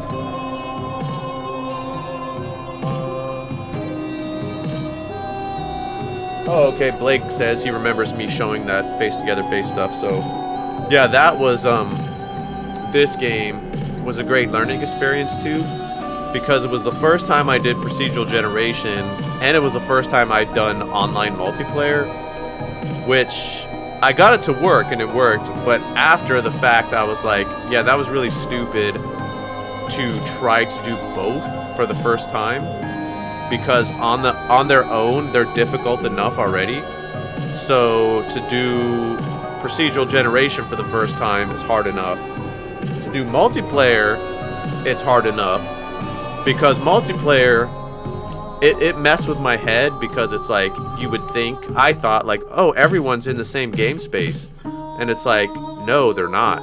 Everyone's in their own game space. You're just sending these RPCs, these messages across to synchronize them. So it makes it seem like they are in the same space, but they're not. But anyway, I got through it and it works, but I would not do it again. And it had voice chat on it too. So like multiplayer, voice chat, procedural generation with co-op. And it had puzzles. So then one player has, it's like A, B, A, B, A, B. So like it goes from like puzzle to puzzle, like room to room, right? So in the first room, the first player might have the quote key to the puzzle, and then player 2, and they're separated physically so they can't go into each other's spaces. Player 2 has the lock, and then player 2 has to figure out the clues, then like talk through audio to player 2 to let them know how they might be able to open it, and then it swaps. So now the dude who had the keys, now the lock, blah, blah, blah, blah. But it worked, and that's what I learned about deterministic functions, which was really fucking cool. Whereas you can have things be random, but if you synchronize or use the same seed, it becomes a deterministic function, so you can have random generation, but synchronize it. So to do this multiplayer, I had the first player that joined the game, they spawned the procedural world based on a seed, right? And then using a message in the multiplayer functionality, they sent a message to the other player, then they randomly generated the world using the seed player 1 sent them. So then their random generated world is exactly the same as the first player's, which is fucking weird to think about. It was weird for me to think about. I was like, what? But it worked. And then, multiplayer, then you have to send messages back and forth, so to synchronize the two worlds. But let's see here.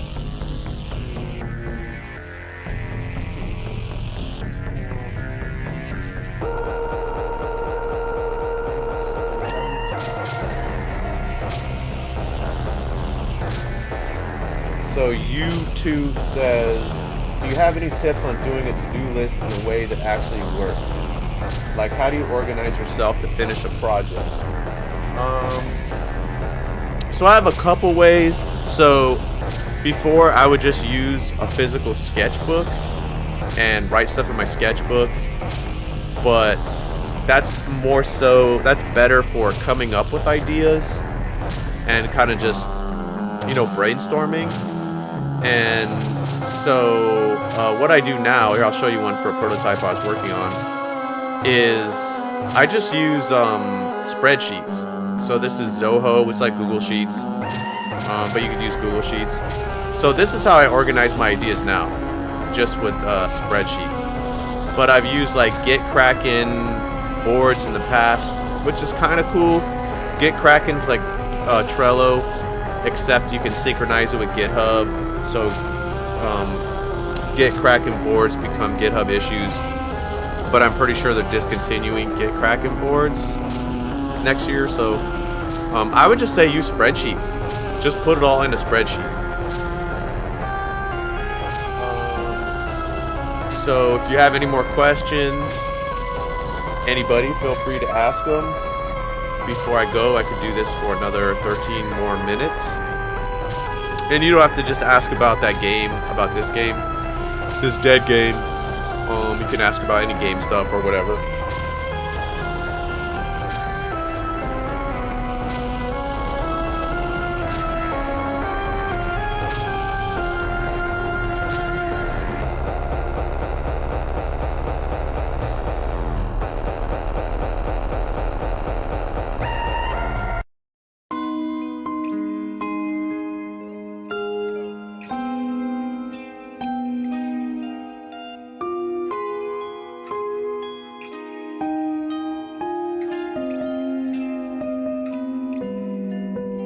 Yeah, so GetKraken makes a Git client, which I was using, but it just turned into garbage and just got so slow.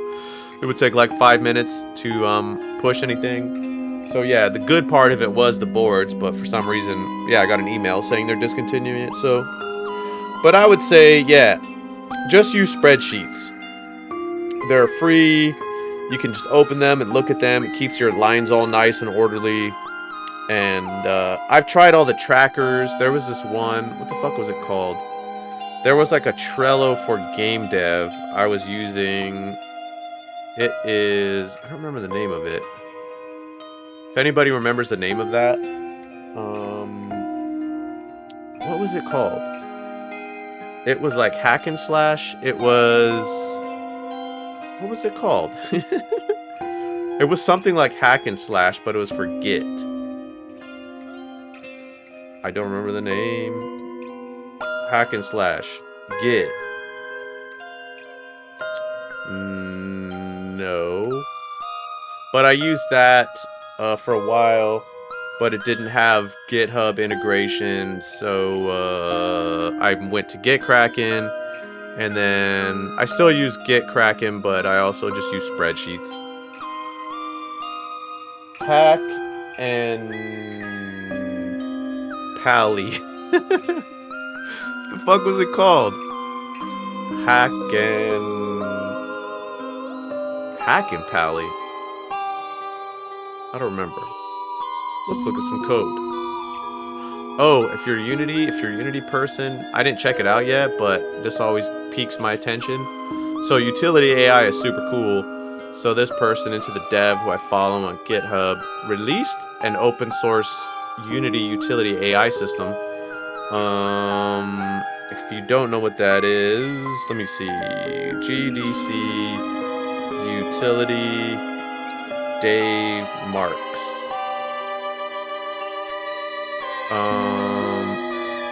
Check out this video, and this will sell you on utility theory. It's pretty fucking cool.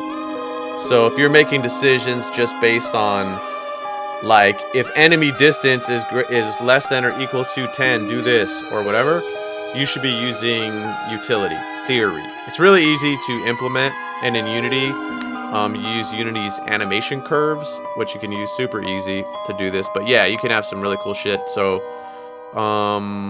I just searched for utility theory GDC Dave Mark, this guy's name, and you'll find this. I got his book too, but everything you pretty much need to know about utility theories in this video. You don't need the book.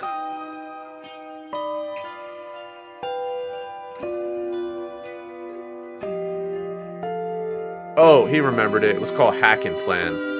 Thank you, Brad. So yeah, this. I haven't used this for a while, but this was kind of cool.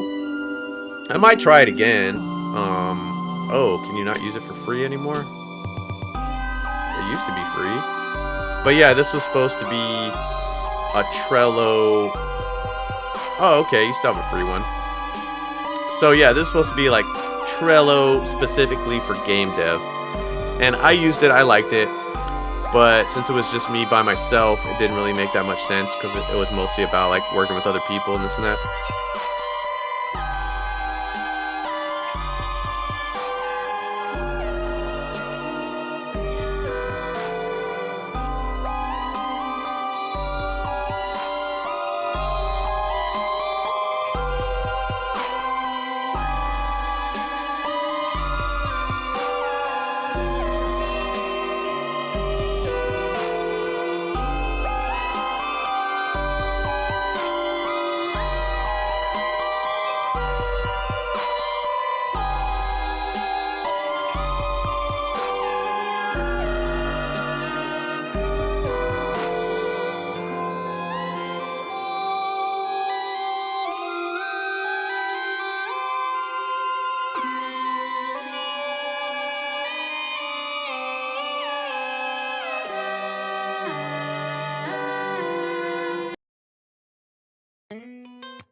So, Slither's Cave asks, what 3D tutorials do you recommend for establishing a baseline? Do you still use Cinema 4D?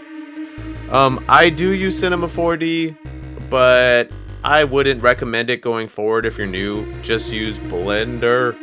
So, if any Blender people, so I'm just a Blender noob still. So if any Blender people in the chat are there, post some tutorials. But I think, is it Blender Cookie or something? There's that guy, he's always smiling. I've heard good things about this guy. Blender Guru. So yeah, actually my friend just sent me something where he made this donut. Check out this Blender Guru guy.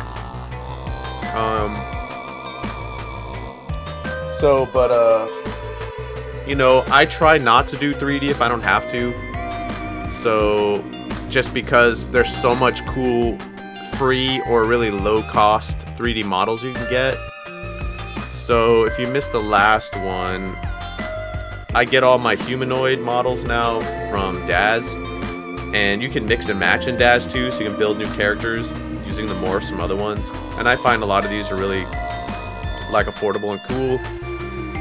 You can also use Sketchfab, which has a ton of models, and many of them you can use freely, even with commercial licenses. So like, let's just go downloadable and search for a robot or something. And then you go through here, and then if you see this little download thing, that means you can download it. And you can even, I think there's a way to check, like if you want to FBX or something, different file formats. But yeah, Daz 3D, Sketchfab. I also use Turbo Squid, like Robot. Though there's stuff on Turbo Squid that's so expensive, it's stupid. So always use this. So like 0 to 30 or something, whatever you're willing to pay. So I found the Turbo Squid models are lower quality than the Sketchfab ones, but it's just another way to get, another place to get things. And then of course, the Unity Asset Store has tons of free and low cost assets. So I say, don't check out and see what you can get for free or for low cost before you go to model it. It's good to know how to model, but I barely do it. I don't want to do it anymore. There's so many people much better than me, and I'd rather just hire them or pay a little bit, you know, to get their models.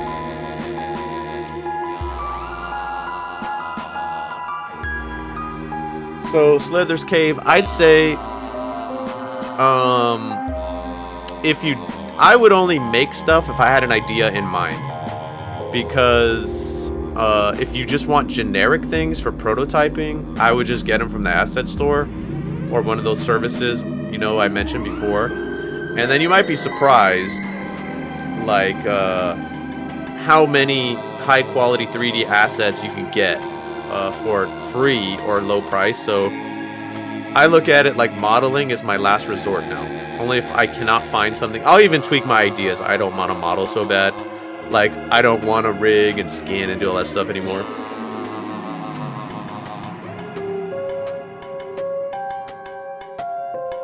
So, yeah, Brad said, I just buy a cube off Turbo Squid.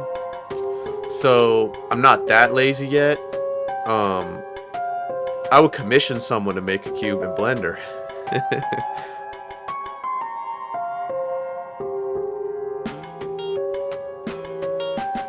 Oh, Pixo 3D Sagbag says. I never heard of that one.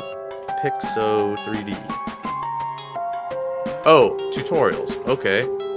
So, Pixo 3D for Blender tutorials. Motion capture animation in Blender. So we're going to be using Adobe Mixer.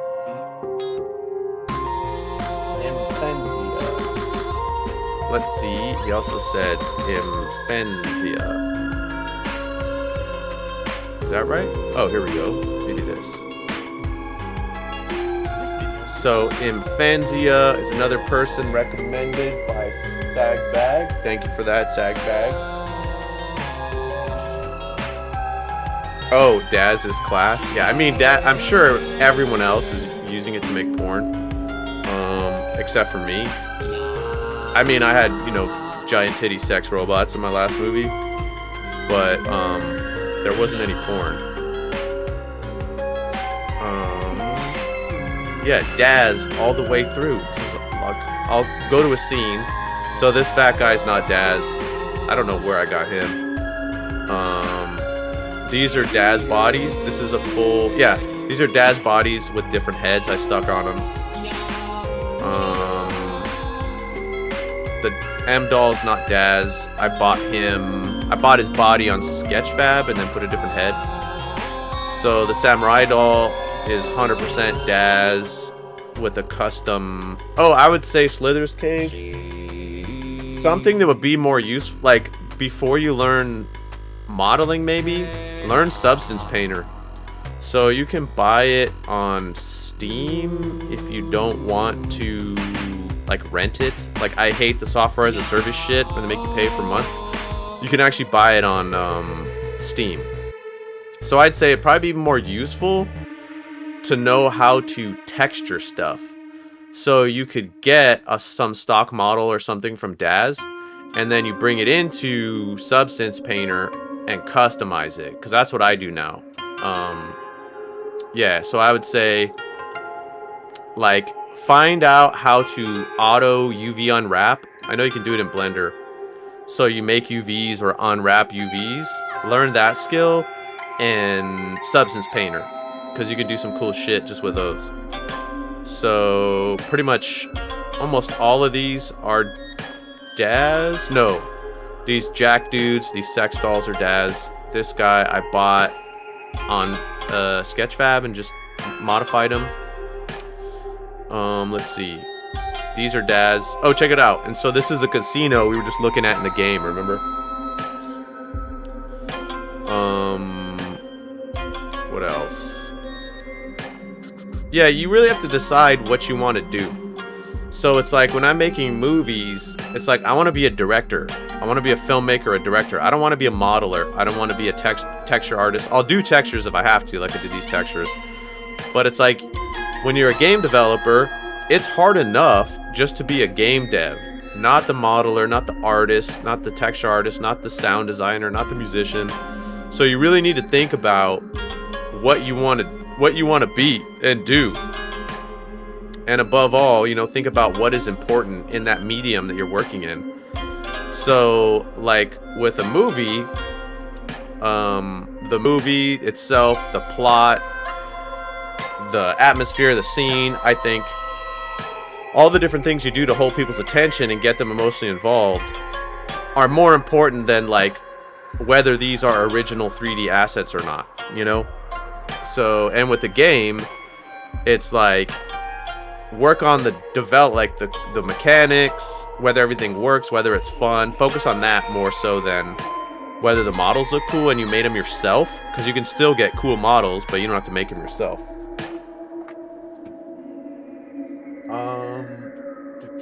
Let's see. Oh, yeah, there's also Make Human. Hold on, I gotta let another cat out.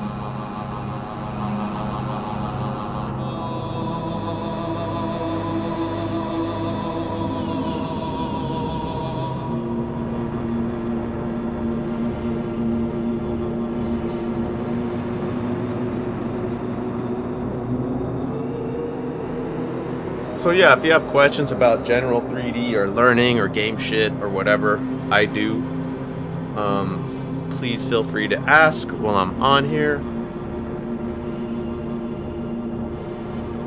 So yeah, I think it's like the whole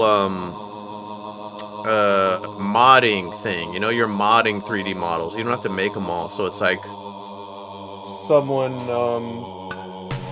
Sagbag mentioned Make Human. So I use this for a lot of the characters in Nightmare Puppeteer, our game that makes animations. So yeah, you can modify some humanoid in here, and then send them out, then texture them in Substance Painter. So the thing about Substance Painter too, it's very artist-centric. You don't have to be very technical. And it's kind of like if you know how to use Photoshop or programs like it, you can figure this out. So if you're gonna go that mod workflow for painting, whatever, you want to make sure if you're buying models from other people or whatever, make sure they have good UVs, because if you have trash UVs on them, then the painting's gonna be worthless.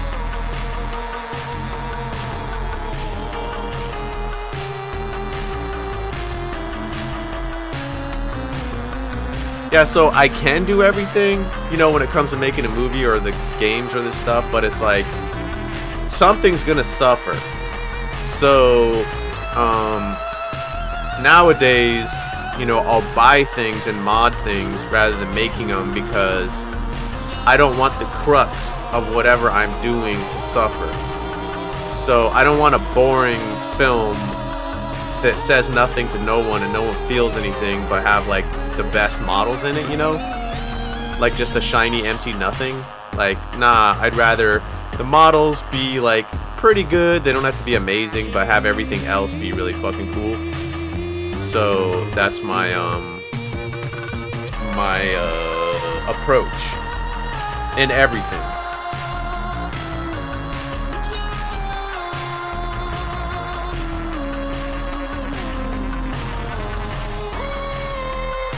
Yeah, like Brad is talking about a mechanic, so it's like you're a mechanic and you're trying to fix a car and one of the parts is broken, and like, oh, you can buy the part from a manufacturer, or you're gonna go and machine the part yourself. Like, nah, you just want the car to work, so just buy it, just get it, whatever.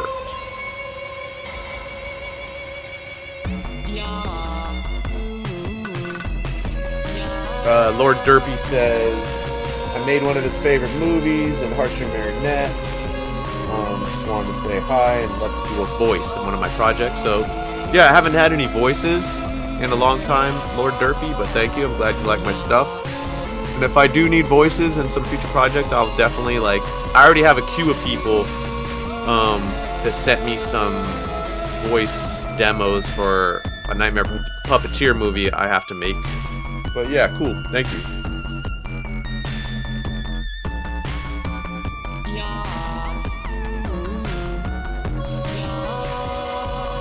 Yeah, and another thing with tools, it's like, get the tool for the job and use the tools for what they're designed for. Like, say you have a 3D program and like texturing's kind of shitty, but don't texture in it. Go texture in something else that specializes in texturing. I know, and people get this weird thing where they have some pride, like, I made everything by hand, everything, and it's like, that's cool, but I mean, the first thing to think about, like, is the idea original? Like, if there's someone making, like, Apex Legends characters, it's like, this is by hand, I painted everything. It's like, well, it's not even your character. Like, why don't you go back and start with an original character? I'd rather see an original character made in a sort of shitty way than an unoriginal character made perfectly. So yeah, idea, concept, and then don't worry so much about, you know, making stuff look perfect. Like, if you watch this presentation I referred to several times, let me find his in summary. Because he had something, what is it? Perfect is the enemy of getting things done or something like that. But it was a really good... I can't find it. Let's find it. But yeah, this presentation's excellent.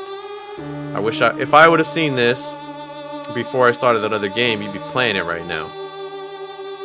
But I didn't. So, oh, perfect is the enemy of good. And also, like, perfect is the enemy of fucking finishing anything. So, don't worry so much. Like, do your best. But the most important thing is to finish things.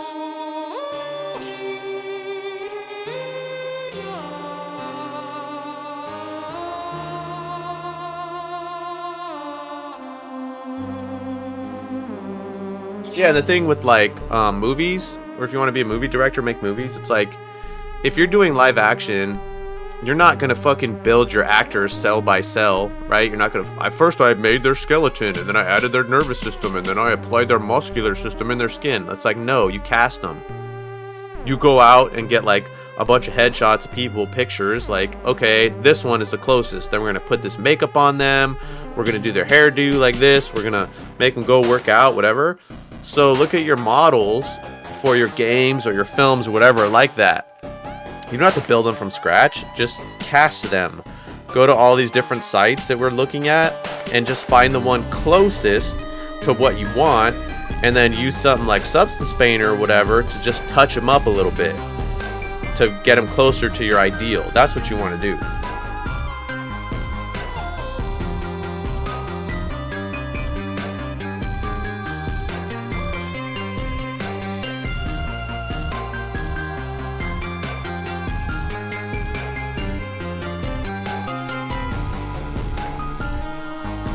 Yeah, so Sagbag, I mean, you know, if you don't finish, it's like that unfinished game, right? That I was just showing you guys. Like, this is the only place it's gonna exist, and I probably won't even make this video public because the audio was fucked up. You couldn't even hear what I was saying. So this live stream will, you know, be the only bit of it left in the stream of internet consciousness or whatever outside of the videos on my YouTube channel. If I would have finished it, you could be playing it, people could be playing it forever. So it's like perfect, not perfect, whatever the state of your models. You just need to finish things, because the only way you really learn too is by finishing things, because finishing things forces you to see the truth of stuff. You know, if your game's broken, if it doesn't work, like you try to finish it, fuck, it's broken, I need to fix it. So it's like when you never finish things, you're kind of living in this fantasy land forever. Like, I could have believed that my unfinished game would be the greatest third-person platformer ever made, and it could be because it's not finished. So it's like deciding that things are done and finishing them it's like facing the truth. It's facing the limit of your current abilities, and that makes a lot of people really uncomfortable. But the way to deal with that, just be like, hey, this is not the last thing I'm ever going to make. I did this. I did my best. There's things of it in it that I'm proud of. There's things I'm not, but I need to finish it and go forward. Then in the next project, I won't make the same mistake. You'll make mistakes, you know, but you won't make the same one. There's going to be the same thing. It's like every project is like taking a boat out to sea. And so you take a boat out to sea, and then these leaks spring up, you know, spring out in the boat, and then you plug it up with your fingers, and then, you know, hopefully you get to where you're going. And then you do another project, and you're like, okay, I made sure to patch up those holes that sprung up last time. And then in this project, different holes are going to spring up, or the fucking sail's going to break. So then you're like, oh, you get through it, you do what you have to do, next project. All right, now you have a whole different problem. And it's like going through time, finishing these projects, you learn how to plug all these holes, fix a sail, like fucking feed yourself, blah, blah, blah. But only through getting to your destination. And when you're doing a project, the destination is finishing it. So even if you cut stuff out of your projects and make them shorter, smaller, you just got to finish them. And you never know what finishing projects will lead to. So you may finish something and you're like, oh, that's not what I wanted. You know, it's not ideal. But just for example, the game that we were looking at, my unfinished game, led to this film, led to M-Doll, that I put out a couple months ago, because I used sets from the film. This character is from that game. These models are from that game. I use narrative elements from that game. So even though I didn't finish it, it still like helped me, you know, go somewhere. So even unfinished stuff can help you. But if I look through my different projects, like this one, this Weirdro. So only because I finished this led to Nightmare Puppeteer. So I was just experimenting with audio input in a game or use your voice, led to Nightmare Puppeteer. So if I would have never finished this, I probably would have never made Nightmare Puppeteer. And yeah, I learned a lot in a lot of these projects. So through finishing them, I learned through this one about how not to do dialogue systems, which, but yeah, like you know, I know if you're still watching Blake McKinnon, you can find him on YouTube. He's been finishing a lot of games. He can probably tell you, like, you know, what it's like to go through and finish it and then do another one. And I think the most important thing is just to remember it's not the last thing you're ever going to do. So don't be so precious with it. Like, do your best, but don't get all precious and desperate. It's like if you had a girlfriend or boyfriend or something and you're saying goodbye to them every day or whatever, and you're acting like it's the last time you ever see them, you know, you'll get all fucking weird and desperate. Like, don't do that with your projects. Just fucking, you know, you're done, ship them, move on to the next one.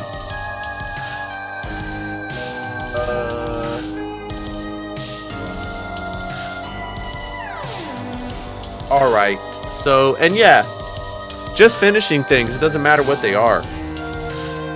That's what I try to do in most all things I do. Start them, finish them, because that's how you learn.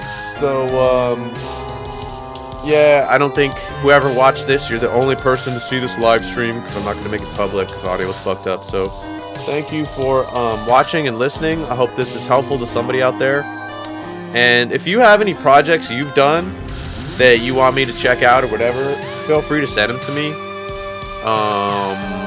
You need advice on whatever, I'm happy to talk to people and help them with finishing their projects or get started or whatever. So yeah, thanks for watching, and until next time, goodbye from Imagination Rabbit.